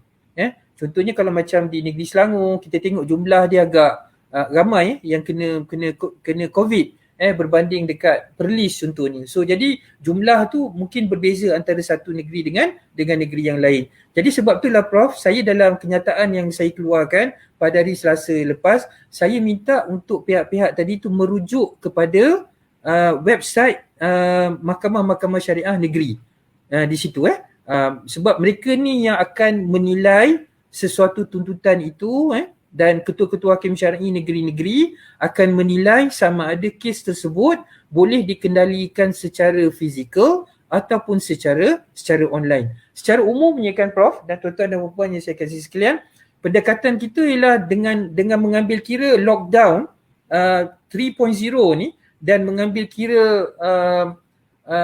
sporadic cases. Kita ada delta virus yang agak mengganas masa sekarang ni. Jadi kita nak seboleh-bolehnya kita nak minimize kan Prof pendengaran ataupun perbicaraan tu secara fizikal. Kita nak minimizekan pertemuan-pertemuan ni secara fizikal. Walau bagaimanapun sekiranya mahkamah mengambil keputusan, ketua hakim mengambil keputusan untuk membenarkan kes tuan ataupun puan didengar secara fizikal, seperti mana yang telah saya jelaskan di peringkat awal tadi kan Prof, kita telah serahkan SOP kepada MKN dan MKN telah meluluskan SOP yang telah diserahkan oleh Jabatan Kehakiman Syariah Malaysia. Jadi apa SOP berkaitan tu memang ada di setiap mahkamah-mahkamah syariah tu Prof. Dr. Naisha. So jadi tuan-tuan dan puan boleh rujuk kepada website dan sekiranya tuntutan puan dibenarkan oleh Ketua Hakim Syar'i Negeri untuk didengar secara fizikal, maka saya mengharapkan supaya SOP yang telah diluluskan oleh MKN bagi kes-kes yang hendak didengar secara fizikal hendaklah diikuti oleh mahkamah dan juga pihak-pihak secara ketat. Sebab SOP ni diwujudkan supaya nak memastikan satu, rantaian COVID-19 itu dapat kita putuskan, dan dalam masa yang sama dalam konteks pendengaran dan perbicaraan di mahkamah syariah kita nak pastikan tiada jangkitan yang berlaku, kemungkinan yang berlaku jangkitan semasa perjalanan ataupun pendengaran sesuatu kes di mahkamah-mahkamah syariah di seluruh negara. Wallahu a'lam. Terima kasih amat Arif Datuk. Memandangkan kes keganasan rumah tangga meningkat semasa pandemik ini, mungkin ramai yang bertanya-tanya apakah bentuk bantuan yang boleh diberikan oleh mahkamah syariah, sebab mungkin kita ada kes yang sangat serius contohnya yang memerlukan bantuan secepat mungkin. Contohnya adakah sebelum dan juga selepas pandemik, mungkin ramai yang tak tahu bantuan-bantuan yang boleh diberikan oleh pihak mahkamah syariah. Kalau boleh Datuk share dengan kami. Okey. Terima kasih Prof, terima kasih pada penutur webinar kita yang masih lagi bersama-sama dengan kita ni. Poin yang pertama tuan-tuan dan puan yang saya nak sebutkan di sini dalam konteks bantuan yang boleh diberikan oleh mahkamah, kita kan Prof, kita selalu kena ingat saya sebut, dia kata you must assist yourself in order for the court to assist you. Jadi kita kan sebab tu saya bacakan ayat yang awal tadi kan Prof, saya kata innallaha la yughayyiru ma biqaumin hatta yughayyiru ma bi anfusihim. Allah tidak akan ubah nasib mana-mana individu sehinggalah mereka mengambil keputusan untuk mengubah diri masing-masing. Kita ada kes kan Prof, dan ada tuan-tuan dan puan kes-kes yang mana berlaku keganasan rumah tangga. Ramai ada khususnya dalam konteks PKP ini di mana suami, isteri dan anak-anak ni terkurung dalam rumah. That's fact. Kajian pun dah buat, aduan pun kita dah ada terima, dan saya dah sebutkan awal tadi, ini adalah antara faktor-faktor yang kita maklumkan kepada MKN kenapa mahkamah syariah ini perlu beroperasi untuk memastikan mereka-mereka yang dizalimi mendapat hak-hak mereka. Maknanya dalam konteks keganasan rumah tangga yang berlaku ini, maka kita mengharapkan supaya mereka-mereka yang diri mereka sama ada isteri, kebanyakannya lah, kita tengok ada yang melibatkan suami tapi jumlah tu tak seramai yang melibatkan isteri dan juga anak-anak. Maknanya dalam konteks perubahan yang saya katakan tadi itu, maka kita perlu bertindak. Saya pernah selalu sebut hadis Nabi yang jelas mengajar kita unsur akhaka zaliman au mazluman. bantulah saudara kamu sama ada mereka yang menzalimi dan juga dizalimi. Dalam konteks ini kan tuan-tuan dan puan-puan, bagi isteri-isteri yang mungkin dan anak-anak yang dizalimi dan didera oleh suami-suami mereka, bagaimana cara mereka membantu suami-suami yang zalim tadi? Iaitu dengan cara memastikan perbuatan zalim, keganasan rumah tangga yang dilakukan oleh pihak-pihak tadi sama ada suami, okey, ataupun bapa dapat dihentikan. Itu yang Nabi kata, unsur akhaka zaliman atau mazluman. Bantu saudara kamu yang menzalimi dan juga yang dizalimi. Jadi dalam konteks itulah, untuk bantu suami-suami yang menzalimi tadi, maka puan-puan dan anak-anak yang mengalami penderaan domestic violence perlu mengambil tindakan untuk mengemukakan aduan-aduan tersebut. Jadi ini yang tadi kan Prof, yang penonton kita bertanya tadi tu, apa bantuan yang boleh diberikan oleh mahkamah, mahkamah syariah. Maknanya dalam konteks mahkamah syariah, apabila kita dah dapat kebenaran daripada MKN untuk beroperasi, maknanya hakim-hakim mahkamah syariah boleh menggunakan kuasa-kuasa yang dia ada di bawah peruntukan Undang-Undang Keluarga Islam untuk memberikan hak kepada isteri-isteri, anak-anak dan suami-suami, bapa-bapa dan siapa-siapa yang berada dalam institusi kekeluargaan tersebut. Contohnya dalam konteks domestic violence ataupun keganasan rumah tangga tadi, memandangkan hakim mahkamah syariah dan mahkamah syariah ada kuasa untuk mengeluarkan injangsi, maka permohonan injangsi tadi boleh dipohon oleh isteri maupun anak-anak yang didera oleh suami tadi tu untuk memohon kepada mahkamah supaya mendapat satu perintah larangan suami tadi tu daripada terus melakukan penderaan tersebut. Jadi ini yang saya katakan tadi Prof, bagaimana isteri dan anak bertindak untuk memastikan suami tidak lagi melakukan keganasan. Ini caranya bagaimana isteri tadi tu bantu suami dia supaya berhenti daripada melakukan perbuatan tersebut. Selain daripada itu kan Prof, setelah dia mengambil tindakan segera untuk memohon permohonan larangan ataupun injangsi tadi, isteri tadi juga boleh mohon, kalau katakan itu rumah kelamin, suami dia tak nak keluar, dia boleh mohon pada mahkamah untuk keluar daripada rumah kelamin tadi. Dia boleh keluar balik untuk balik ke rumah ibu dan bapa dia ke ataupun ke mana-mana tempat yang perlindungan yang boleh berikan keselamatan kepada dia, yang ini boleh juga dilakukan sebagai tindakan untuk menyelamatkan diri daripada perbuatan zalim tersebut. Dalam keadaan-keadaan tertentu juga mahkamah juga boleh mengeluarkan mengeluarkan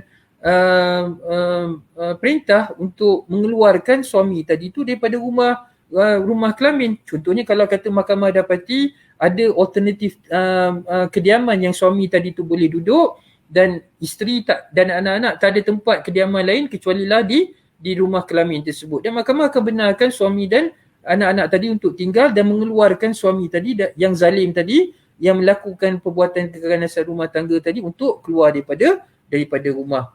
Okey, selain daripada yang ini, dalam konteks apa yang mahkamah boleh tu.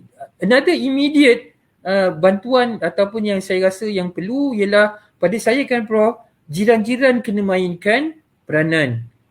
Tuan-tuan dan puan-puan, kita yang hidup berjiran, maknanya kalau ada berlaku sebarang tindakan yang kita tahu berlakunya ada keganasan rumah tangga, kita tahu ada kezaliman berlaku di rumah jiran kita, sebab di sebelah saja kan kita dengar isteri menjerit, anak menjerit, dipukul, yang ini adalah perbuatan zalim. Nabi SAW ajar kepada kita semua. Apa Nabi kata? Man ra'a minkum munkaran falyughayyirhu biyadihi. Ini tanggungjawab kita tuan-tuan dan puan. Barang siapa yang melihat kemungkaran berlaku. Keganasan rumah tangga ini adalah merupakan satu kemungkaran tuan-tuan dan puan. Kezaliman yang dilakukan kepada mana-mana hamba Allah SWT, dan kita perlu ingat bahawa isteri tadi Nabi dah kata adalah merupakan amanah kepada suami. Anak tadi merupakan amanah kepada bapa. Bukannya dijadikan sebagai punching bag. Islam dah sebut secara jelas bahawa la darara wala dirara fil Islam. Tidak ada kemudaratan dan tidak ada perbuatan memudaratkan dalam Islam. Okay? So domestic violence is never recognized in Islam. So jadi ianya merupakan satu kemungkaran. So kalau ianya merupakan satu kemungkaran, apa yang Nabi SAW ajar kepada kita? Jiran-jiran sebelah rumah yang mendengar perbuatan kemungkaran itu berlaku, maka hendaklah man ra'a minkum munkaran falyughayyirhu biyadihi. Maka dia hendaklah ubah dengan kekuasaan yang ada padanya. Contohnya, kalau hakim mahkamah syariah yang ada kuasa untuk mengeluarkan perintah larangan, apabila isteri tadi tu telah memohon dan mengemukakan bukti yang begitu kuat bahawa perbuatan penderaan itu berlaku, maka hakim tadi akan gunakan kuasa dia untuk mengeluarkan satu perintah injunksi melarang suami tadi itu daripada meneruskan perbuatan zalim tersebut. Itu dilakukan atas kapasiti kuasa yang dia ada. Fa in lam yastati' fa bilisanihi, kalau dia tak mampu dengan lidah dia. Okey? Kalau dia tak ada kuasa, dia tak ada kekuatan dan dia gunakan lidah dia. Jiran tadi perlu pergi ke rumah sebelah mengingatkan kepada suami tadi, menegur perbuatan zalim yang dilakukan, supaya tak meneruskan perbuatan tersebut. Dalam masa yang sama juga, dengan kekuasaan dan lidah yang ada jiran tadi tu, okey, perlu dalam konteks isteri ataupun anak yang didera tadi tu, perlu menghubungi jiran sebelah rumah, dan jiran sebelah rumah kena reseptif, kena respon, membantu orang yang dizalimi tadi. Ingat tuan-tuan dan puan-puan, Allahu fi auni abdihi ma kana al-abdu fi auni akhihi. Allah akan sentiasa bersama-sama dengan kita semua. Allah janji, Nabi kata sallallahu alaihi wasallam, Allah akan bersama-sama membantu mereka-mereka siapa? Fi auni akhihi. Selama mana hamba itu membantu saudara-saudara dia. Maknanya kalau jiran tadi, Prof, kalau dia mengambil pendekatan apabila diadukan tentang perbuatan suami yang zalim tadi oleh isteri kepada jiran, kalau dia mengambil pendekatan, tak nak campur, yang ini adalah urusan kamu, keluarga aku, tak nak campur, tak nak susahkan, maka kena ingat bahawa sekiranya kalau kita tidak mengambil pendekatan untuk membantu memberhentikan kezaliman yang berlaku, maka Allah tidak akan bersama-sama untuk membantu kita. Jadi maknanya kalau kita berada dalam kesusahan nanti, Allah tidak akan bantu kita sebab kita tidak membantu saudara-saudara kita yang dizalimi. Dan akhir sekali Nabi kata, fa illam yastati' fa bilisani wa illam yastati' fa biqalbihi. Dan yang paling akhir sekali ialah dengan hati dia. Jadi yang ini, Prof, yang pada soalan ini bantuan dalam konteks jiran sebelah. Kemudian di pihak isteri tadi juga dan mereka-mereka yang dizalimi, kena ada nombor penting, polis, Prof. Talian kasih, kita tahu 15999, tali dera 1800883040, dan pusat panggilan NGO. So, nombor-nombor ini adalah penting sebagai persediaan. Sebab saya dah sebutkan tadi, Prof, saya kata yang ini adalah sebahagian usaha kita untuk bantu suami ataupun bapa yang melakukan kezaliman tadi. Kalau kita tak mampu secara bersendiri dan kita perlu minta tolong daripada orang-orang lain. Saya tekan balik, you have to assist yourself in order for other people to assist you. Jadi bermula dengan diri kita. So simpan nombor-nombor penting yang saya sebutkan tadi, polis, talian kasih, tali dera dan lain-lain. Kemudian kalau berlaku dia laporan, perlu buat laporan polis.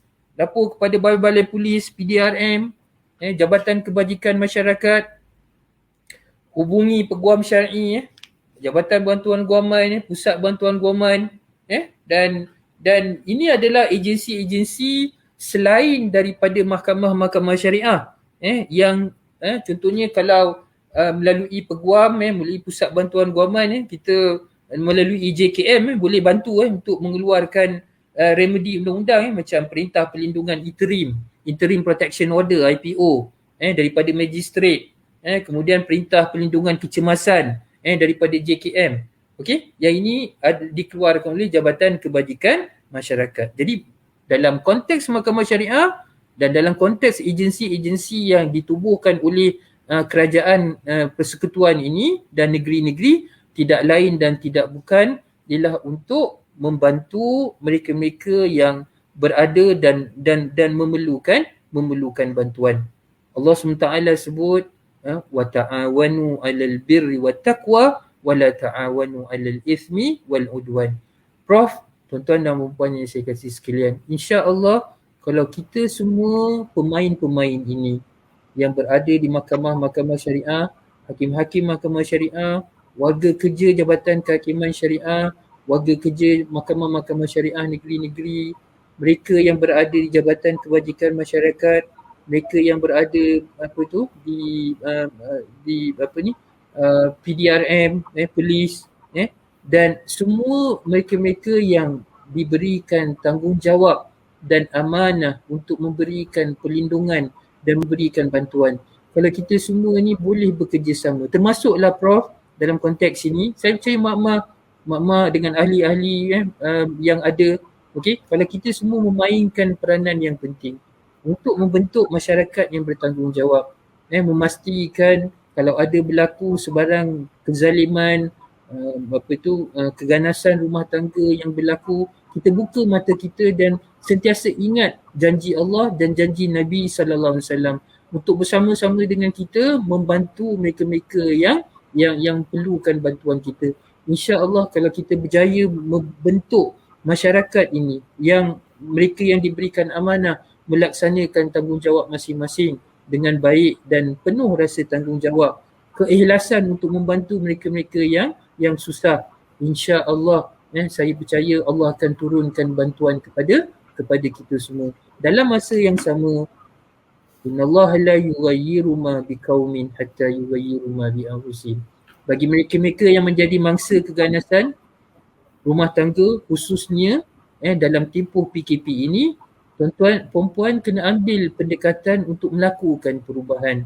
Perubahan itu dilakukan dengan cara empowering yourself with the necessary knowledge. Dan saya percaya apa yang mak-mak buat pada pagi ini dan sehinggalah ke waktu petang dengan menjemput mereka-mereka yang pakar, tidak lain dan tidak bukan ialah untuk memberi peluang membentuk masyarakat yang being empowered, mereka-mereka yang mengetahui hak masing-masing yang diperuntukkan dalam undang-undang. Kemudian bertindak.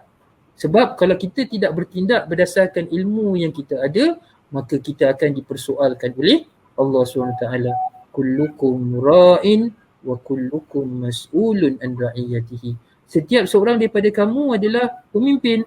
Setiap seorang daripada kamu akan dipertanggungjawabkan atas kepimpinan, atas rakyat, orang yang berada di bawah kamu sekalian. Jadi insya-Allah dan kepada mereka-mereka yang zalim dan melakukan kezaliman, nasihat kita semua adalah supaya memberhentikan perbuatan-perbuatan zalim ini dan kembalilah bertaubat daripada perlakuan zalim tersebut dan kembali menjadi hamba-hamba Allah yang sentiasa taat dan membina hubungan yang baik dengan Allah SWT dan juga membina hubungan yang baik dengan manusia, khususnya mereka-mereka yang vulnerable, mereka-mereka yang diamanahkan kepada kita semua untuk dijaga dan kebajikan mereka dan diberikan perlindungan oleh seperti mana yang telah diamanahkan kepada kita. Jadi saya ingat macam tu Prof, dan juga yang bertanya soalan kepada saya, maknanya kesimpulannya di sini ialah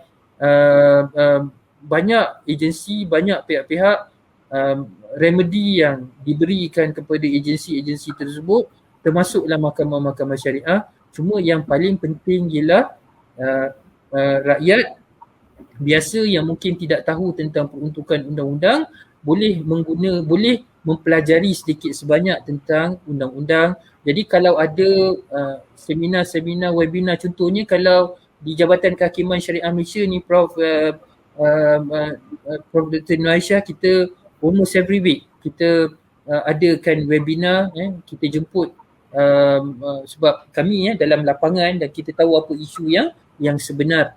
Jadi saya mengambil kesempatan ini untuk menjemput ahli-ahli makmah dan juga penonton untuk mengikuti, dan FB JKSN yang sentiasa memberikan penjelasan, pencerahan berkaitan dengan tajuk-tajuk tertentu yang amat berkait rapat dengan isu yang melibatkan kekeluargaan. Terima kasih. Terima kasih Ahmad Arif Datuk. Ada satu soalan daripada pihak peserta kita. Tadi Yang Ahmad Arif ada sebut tentang kalau berlakunya persetujuan bersama untuk bercerai, maka prosesnya akan jadi fast track lah sebab kes straightforward. Jadi soalan daripada peserta kita, sekiranya suami dengan isteri bersetuju untuk bercerai tetapi isteri tidak bersetuju dengan terma-terma yang diletakkan oleh pihak suami. Contohnya pihak isteri yang kena tanggung kos guaman dan segala kos-kos yang lain, termasuk juga isu-isu nafkah yang belum diselesaikan. Maksudnya suami tidak membayar nafkah tertunggak dan sebagainya, maka berlaku tuntutan-tuntutannya yang ingin dibuat oleh pihak isteri. Maka di sini peserta bertanya, adakah ini akan mengambil masa yang panjang sekiranya dalam waktu pandemik sebegini ya? Ini persoalannya, Ya Ma'rif. Terima kasih Prof. Aisyah dan juga kepada yang bertanya soalan tersebut. Tuan-tuan dan puan yang saya kasih sekalian, persoalan yang ditimbulkan tadi, kita ada tuntutan berkaitan dengan perceraian. Maknanya ni kan Prof, isteri filekan permohonan di bawah Seksyen 47 untuk mendapatkan kebenaran daripada hakim bagi membenarkan suami dia lafaz talak.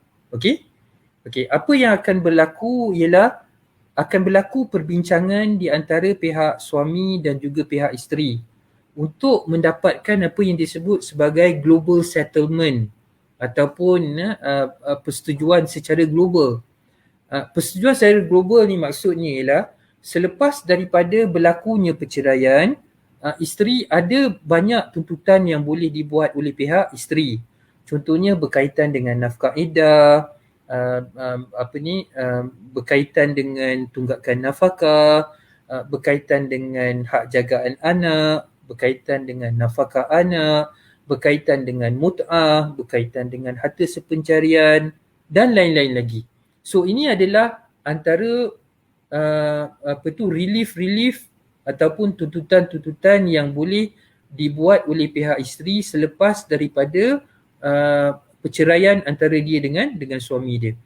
Jadi persoalan yang ditimbulkan oleh penonton dan yang bertanya soalan tadi itu, ada keadaan yang berlaku pihak-pihak yang mungkin dia nak settlekan tentang perceraian saja. Maknanya suami isteri bersetuju, kita settlekan perceraian ini sahaja terlebih dahulu.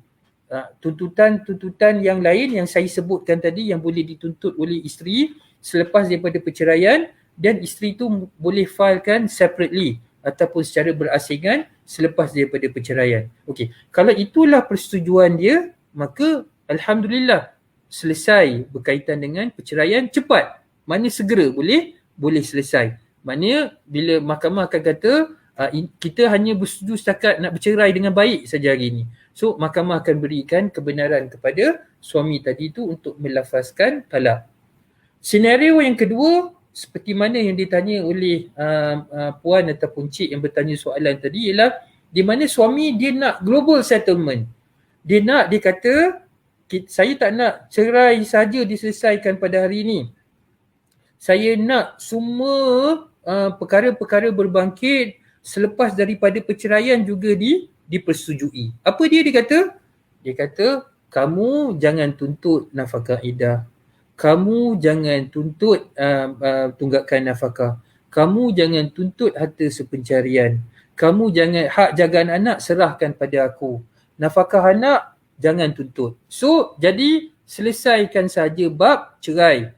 Yang bab-bab tuntutan lepas perceraian tu dia kata tak payah tuntut. Kalau setuju perkara ini, then I am willing untuk menceraikan kamu dengan cara yang baik pada hari ini.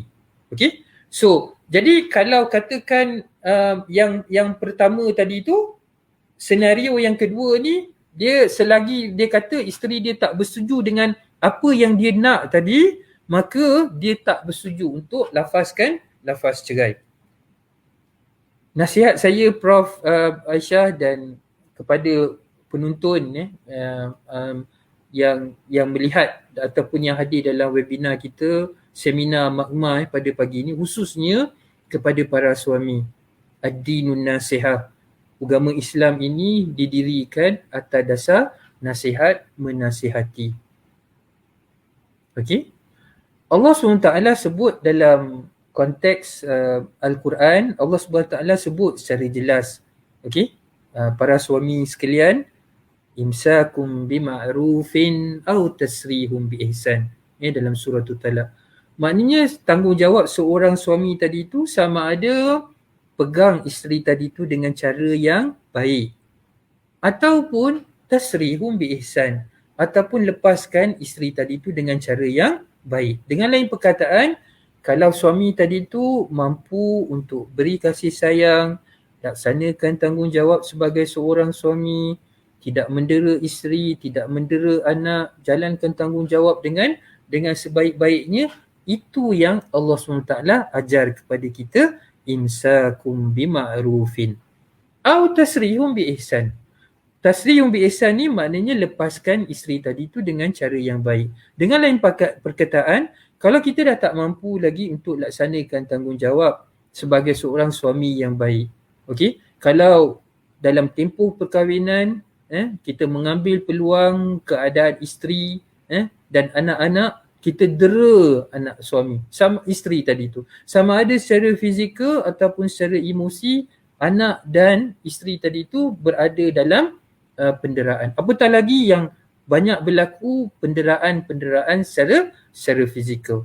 So dengan lain perkataan Prof tadi tu, isteri yang dah didera tadi, tak diberikan nafkah, hidup penuh dengan penderaan fizikal dan juga emosi, kemudian apabila isteri tadi tu nak mohon supaya dilepaskan dengan cara yang baik, tasrihum biihsan, dia tak nak.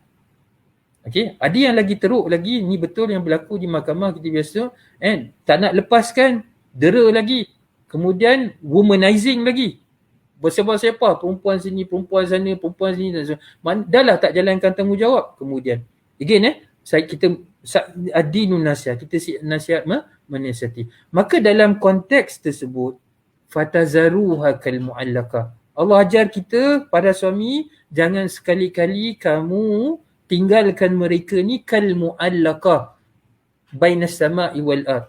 Maknanya tergantung-gantung di antara langit dan juga bumi. Penderaan berterusan, kemudian tak balik rumah berbulan-bulan, digantungkan isteri dan anak-anak tadi tu di rumah. Kita pun tak tahu keluar rumah buat apa dan sebagainya. Yang ini yang bergantung. Tapi bila isteri tadi tu kan Prof, dia filekan tuntutan di mahkamah mengharapkan supaya suami yang tak menjalankan tanggungjawab tadi untuk melepaskan isteri dia dengan cara yang baik, dan dia letak terma-terma tadi. Tuan-tuan dan puan-puan, suami-suami, dia letak terma tadi tu kan Prof. Apa terma yang dia letak tadi? Semua tuntutan-tuntutan yang layak dipohon oleh suami isteri tadi tu, kamu jangan tuntut walau satu pun. Waive semua, dan barulah aku bersetuju untuk lafaz talak. Tuan-tuan dan puan-puan, betul. Kita pun sedia maklum, dan siapa yang biasa di mahkamah, isteri tadi tu boleh memfailkan fasah dan membuktikan. Tetapi dia akan mengambil agak tempoh masa yang agak lama. Sebab saya dah jelaskan awal tadi Prof, dalam kes fasah taklik, kalau suami menafikan dakwaan isteri, dia akan melalui proses yang sedikit panjang sebab dia perlu buktikan di hadapan mahkamah bahawa alasan penderaan itu berlaku. So dia akan jadi panjang. So ada isteri-isteri yang dia malas sebab tempoh masa yang agak lama, dia rasa lama, dia nak dapatkan pembebasan daripada suami tadi. Apabila menerima disebut oleh suami tadi bahawa jangan tuntut nafkah iddah, jangan ni dan sebagainya, maka dia mengambil pendekatan untuk bersetuju. Tahu bro? Sebab dia kata okey, kes tu akan habis dengan segera.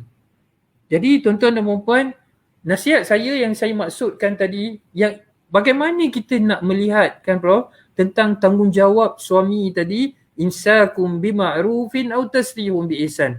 Dan ayat yang Allah SWT sebut, innallaha ya'murukum an tu'addul amanati ila ahliha. Sesungguhnya Allah menyuruh kamu untuk menyerahkan amanah, hak. Maknanya isteri yang diceraikan tadi, bila berlaku perceraian, dia ada hak-hak yang dia boleh tuntut.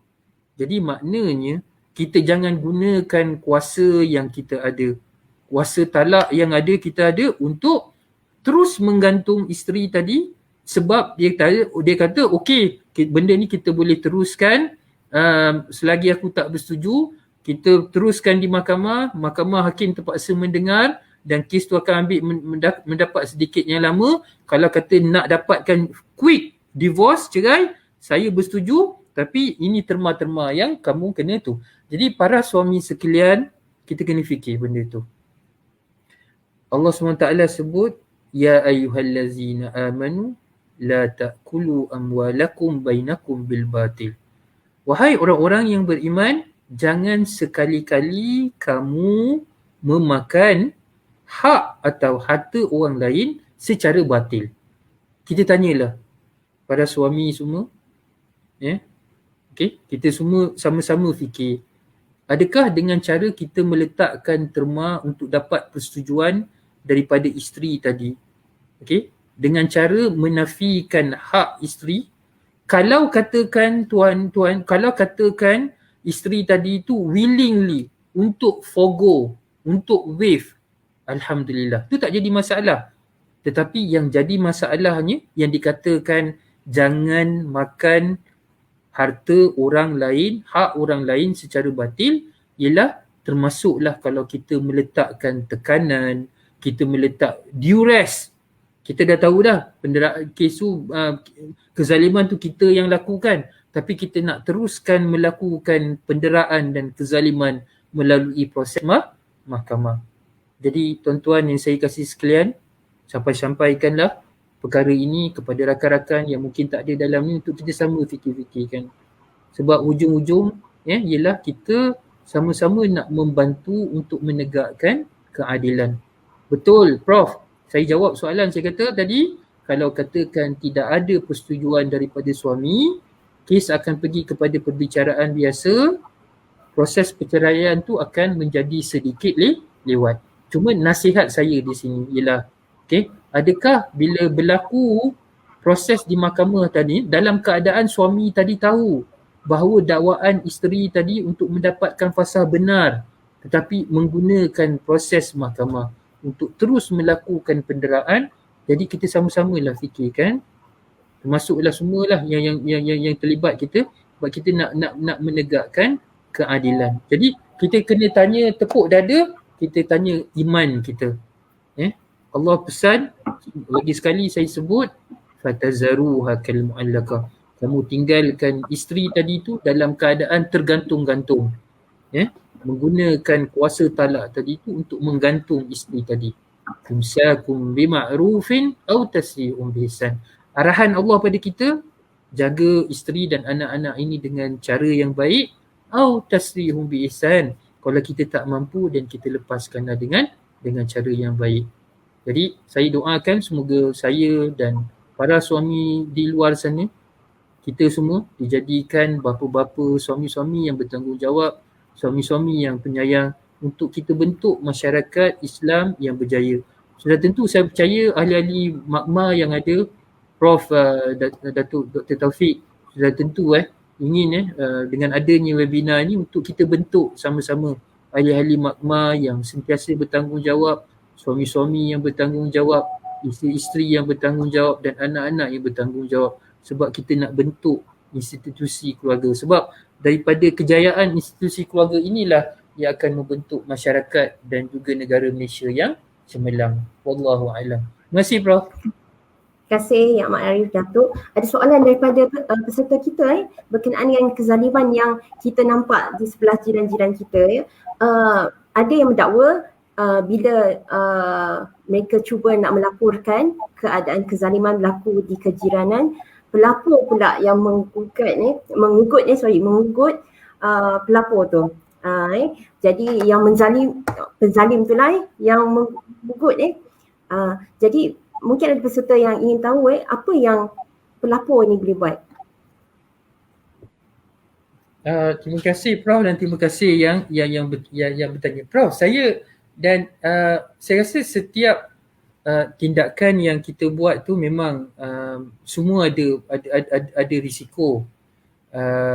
Dan risiko jiran tadi yang membuat laporan sudah tentu orang yang diadu ataupun dilaporkan tadi kemungkinan akan mengambil tindakan kepada yang jiran yang pelapor tadi. So yang ini memang ada risiko. Cuma puan yang bertanya soalan tadi tu, saya percaya sebab negara kita ni ada undang-undang sebab kalau kita biarkan perkara kezaliman ini termasuklah ugutan yang dilakukan tadi tu berleluasa dan kita tak mengambil pendekatan sebab kita tak mahu diugut oleh suami ataupun jiran sebelah rumah yang melakukan kezaliman tersebut, maka kita ambil pendekatan kan Prof untuk berdiam diri saja. Boleh, memang betul itu yang paling senang. Hidup cara nafsi-nafsi, biarlah kata apa nak jadi kat tu is none of my business. Tetapi persoalan dia kan Prof tu yang saya katakan tadi, bagaimana dengan hadis Nabi yang mengarahkan kita apabila melihat sesuatu kemungkaran tadi tu untuk bertindak, untuk melakukan perubahan. Adakah dengan cara berdiam dalam keadaan sebagai orang awam di bawah peruntukan undang-undang, sama ada di bawah Akta Enactment Tata Cara Jenayah Syariah ataupun di bawah Penal Code, di bawah CPC, memang menjadi tanggungjawab orang awam untuk melaporkan kepada penguatkuasa, sama ada penguatkuasa agama ataupun pihak polis bagi kesalahan-kesalahan di bawah jenayah civil. Jadi maknanya di situ telah diletakkan Prof tanggungjawab kita sebagai rakyat yang bertanggungjawab, jiran yang bertanggungjawab untuk membuat laporan sekiranya berlaku sesuatu perbuatan-perbuatan yang menyalahi peruntukan undang-undang. Apatah lagi kalau dia melibatkan kezaliman kepada pihak yang lain. Jadi kan Prof, jadi nasihat saya tadi tu kalau kata ada ugutan tadi tu pun merupakan satu kesalahan di bawah Penal Code. Jadi kalau kata benar pelapor tadi tu telah diugut oleh jiran sebelah yang melakukan kezaliman tersebut, maka pada saya dia perlu menggunakan peruntukan undang-undang untuk membuat laporan kepada polis atas ugutan yang berlaku tersebut. Wallahu alam. Terima kasih Yang Amat Arif Datuk. Soalan daripada peserta kita berkenaan dengan kes dakwaan jenayah kesalahan nikah tanpa izin. Soalannya, ada tak kelonggaran untuk kes pendakwaan jenayah kesalahan nikah tanpa izin dibuat atas talian?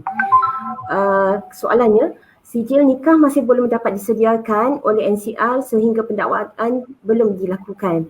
Itu soalannya, Prof. Okey. Terima kasih Prof.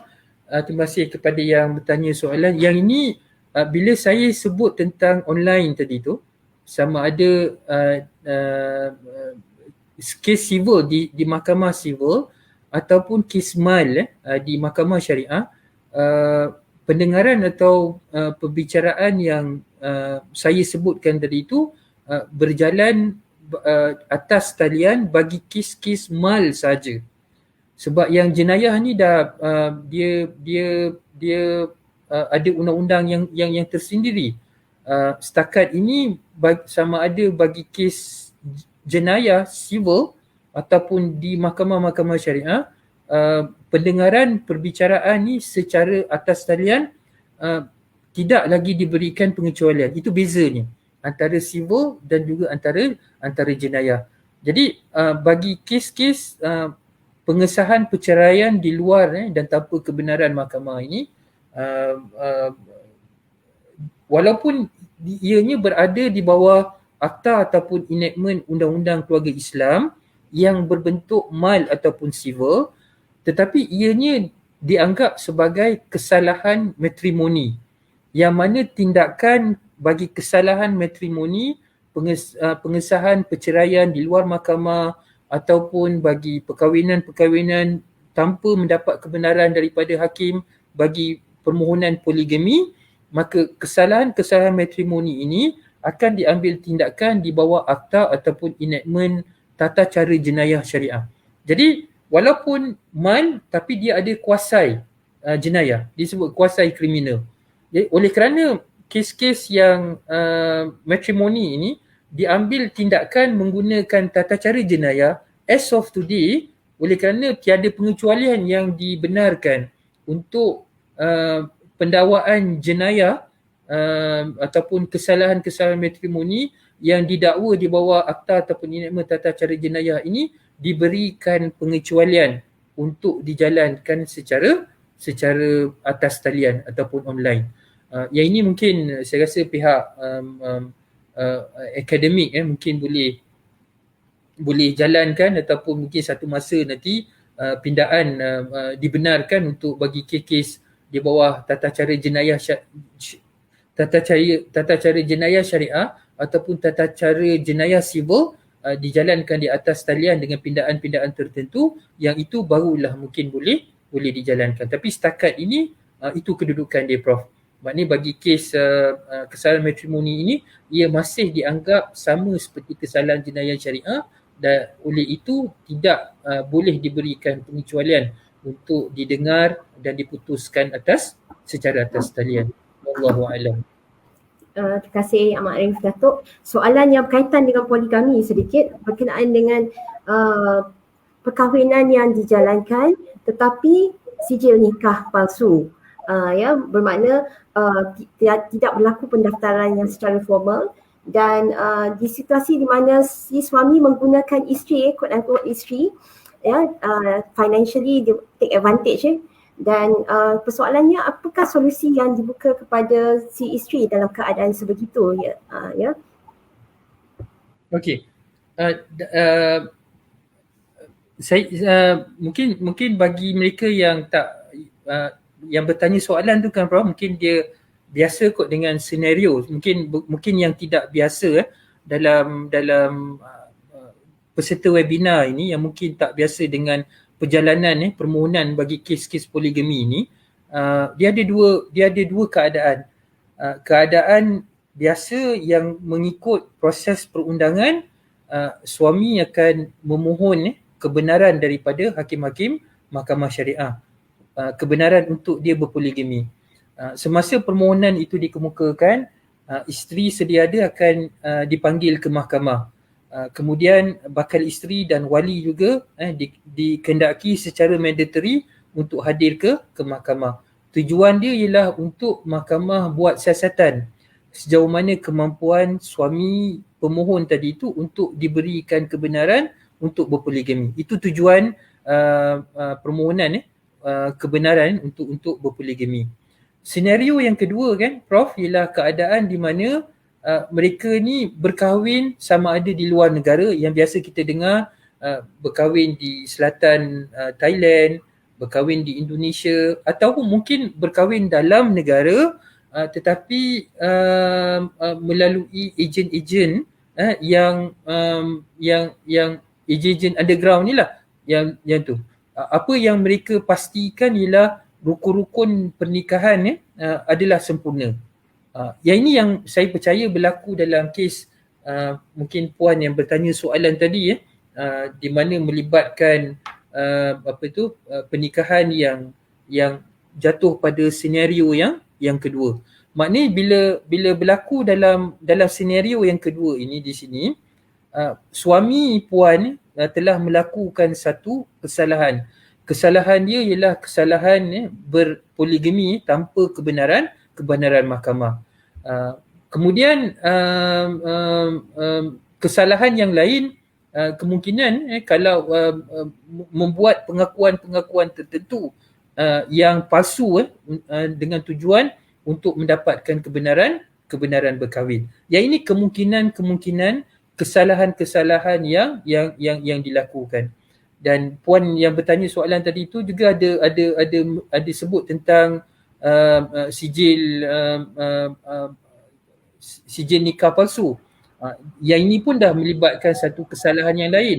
Jadi apa hak yang ada pada puan setelah mengetahui bahawa suami tadi itu telah melakukan kesalahan-kesalahan yang saya sebutkan tadi, maka sebagai isteri dan rakyat yang bertanggungjawab yang saya sebutkan tadi, yang mengetahui bahawa satu kesalahan itu telah berlaku, maka puan boleh tampil pergi ke berjumpa dengan bahagian ataupun seksyen penguatkuasaan agama, Jabatan Agama Islam Negeri tempat di mana puan bermastautin untuk membuat aduan berkaitan dengan kesalahan-kesalahan yang telah dilakukan oleh suami tadi tu.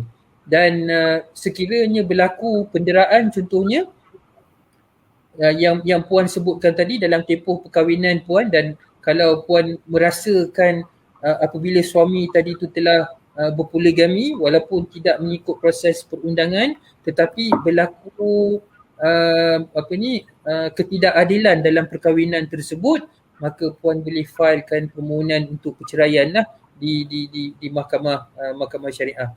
Dalam masa yang sama juga, sekiranya puan tidak mendapat hak nafkah, puan boleh filekan tuntutan nafkah di mahkamah syariah. So jadi yang ini adalah antara hak-hak yang boleh dilakukan oleh puan dan juga mana-mana isteri yang suami dia telah berpoligami tanpa melalui proses senario yang pertama yang saya sebutkan tadi, iaitu melalui permohonan yang rasmi untuk mendapatkan kebenaran daripada hakim-hakim mahkamah syariah yang akan membenarkan dia untuk berpoligami setelah mahkamah berpuas hati melalui keterangan-keterangan beliau, dakwaan-dakwaan beliau dan juga keterangan-keterangan suami isteri sedia ada dan juga wali dan juga bakal isteri.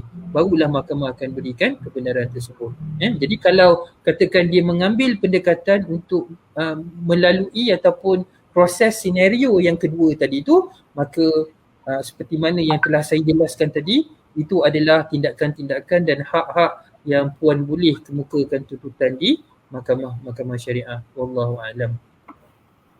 Terima kasih Yang Ma'arif Datuk. Ada soalan daripada peserta kita berkenaan dengan potongan gaji daripada majikan. Sama ada potongan gaji daripada majikan tu boleh diarahkan oleh pihak mahkamah ataupun sebaliknya. Kalau Yang Ma'arif boleh jawab. Boleh Prof, boleh. Contohnya kalau katakan suami tadi adalah penjawat awam. Jadi pihak JPA boleh mahkamah syariah boleh keluarkan apa yang disebut sebagai perintah tahanan pendapatan, salary attachment dan JPA akan memotonglah gaji suami tadi. Begitu juga kalau mereka-mereka yang ada majikan, dia yang jadi masalah ni puan dan Prof Aisyah ialah mereka-mereka yang self-employed. Yang ni agak sukar untuk mahkamah syariah keluarkan perintah. Selain daripada itu, kita ada isu juga kalau kata melibatkan majikan yang bukan beragama Islam. Yang ini pun menjadi isu. Sebab seperti mana yang kita sedia maklum bahawa mahkamah syariah ni hanya berbilang kuasa ke atas pihak-pihak yang beragama Islam sahaja. Jadi kalau katakan majikan dia tu bukan beragama Islam, ada sedikit masalah berkaitan dengan perintah tahanan pendapatan ini untuk mahkamah paksa majikan bukan Islam ni untuk tahan pendapatan suami tadi itu untuk ditolak dan diberikan kepada isteri dan anak-anak sebagai nafkah. So secara kesimpulannya, ya betul mahkamah boleh keluarkan perintah tahanan pendapatan gaji suami tadi itu untuk ditolak sebagai nafkah kepada isteri dan juga anak-anak. Wallahu a'lam. Terima kasih Yang Ma'arif Datuk. Kita ada satu soalan yang agak menarik daripada peserta kita tentang amalan sihir. Jadi soalannya, saya rasa soalannya berkaitan dengan sekiranya amalan sihir digunakan oleh mana-mana pasangan, adakah amalan sihir itu boleh dipertimbangkan sebagai faktor oleh mahkamah dalam kes mereka. Terima kasih Prof. Aisyah dan terima kasih kepada Puan ataupun Cik yang bertanya soalan tadi tu. Fakta yang pertama saya nak sebut di sini, kita belum ada lagi dalam akta ataupun enactment jenayah syariah yang jenayah syariah yang menjadikan sihir ini satu kesalahan. InsyaAllah perkara ini dalam perbincangan dan mungkin kita akan ada satu masa nanti satu peruntukan yang sama seperti mana yang ada dalam undang-undang jenayah syariah Brunei Darussalam. Mereka memang ada peruntukan khusus berkaitan dengan jenayah sihir ini. So jadi maknanya sihir ini tidak lagi dalam konteks negara kita ni dianggap sebagai satu kesalahan jenayah syariah, apatah lagi dalam konteks civil lah. Okey, yang kedua kan Prof dan Puan yang bertanya, kita ada satu landmark case, kes tu nama dia Mustafa Bacha yang diputuskan dah beberapa dekad yang lepas. Saya ingat dalam tahun 1990, pertengahan 1990-an. Kes tu nama kes Mustafa Bacha sampai ke peringkat Mahkamah Rayuan dan masih lagi valid sehingga ke hari inilah, yang mana Hakim Mahkamah Jawatan Kuasa Ulang bicara ketika itu dan Mahkamah Rayuan sekarang lah yang mengeluarkan ruling ataupun keputusan bahawa amalan sihir ini sekiranya ada didakwa dalam mana-mana perbicaraan antara suami isteri ataupun di mahkamah-mahkamah syariah, faktor tersebut ataupun fakta dakwaan sihir tadi tu boleh dijadikan bahan bukti. Maknanya kalau katakan suami ke isteri ke dakwa ada unsur-unsur sihir contohnya. Kalau dalam kes Mustafa Bacha tu apa yang berlaku, suami dia lafaz talak 3. Dia kata dia lafaz talak 3 tu disebabkan oleh pengaruh sihir. Jadi di peringkat mahkamah rendah, hakim mahkamah rendah tak menerima sihir tadi tu sebagai satu dakwaan. Tetapi bila kes tu sampai ke peringkat Mahkamah Jawatan Kuasa Ulang bicara, hakim ulang bicara, ketiga-tiganya unanimous buat keputusan hakim sepatutnya mengambil kira itu sebagai faktor. Jadi kan Prof, mengambil kira satu faktor itu dah jelas. Maknanya seperkara. Seperkara yang kedua pula, fakta tadi tu perlu dibuktikan. Yang ini yang sekarang kan Prof, yang kita tengah adakan ceramah, contohnya orang yang pakar macam Profesor Madya Dr. Mahyudin Universiti Pahang kita jemput untuk berikan penjelasan berkaitan dengan elemen-elemen sihir dan bagaimana cara pembuktian sihir ini di mahkamah-mahkamah syariah. So jadi sedikit sebanyak dengan penjelasan dan ceramah yang diberikan oleh Profesor Madya Dr. Mahyudin, dia membantu hakim-hakim mahkamah syariah untuk appreciate dan menerima fakta dakwaan berkaitan amalan sihir ini dan kemudian bagaimana ianya boleh dibuktikan dalam prosiding di mahkamah-mahkamah syariah. Wallahu a'lam. Terima kasih Ahmad Arif Datuk. Kita pun telah bersiaran ni selama hampir 1 jam di dalam sesi ini dan kita telah pun kesuntukan masa dan sebelum kita tutup sesi ini 2 jam kan Puan Aisyah? 2 jam kan? 2 jam. 2 jam. Kita dah berlangsung selama hampir 2 jam dan boleh sebagai akhir kata dalam masa 2 minit mungkin yang Ahmad Arif boleh berikan kata-kata terakhir ataupun nasihat kepada peserta-peserta kita. Terima kasih Profesor Dr. Aisyah dan para peserta yang saya kasih sekalian. Saya bila kita menyebut tentang pembinaan keluarga ini, sudah tentu ayat yang akan mengingati kita semua ialah berkaitan dengan Allah SWT sebut wa min ayatihi an khalaqalakum min anfusikum azwajan litaskunu ilaiha wa ja'ala bainakum mawaddatan wa rahmah. Daripada tanda kebesaran Allah dijadikan suami dan isteri. Untuk apa? Yang pertama untuk mendapatkan sakinah, mawaddah dan juga rahmat. Yang ini adalah merupakan maqasidul usrah, merupakan objektif kenapa Allah SWT menyuruh kita untuk membina institusi keluarga ini.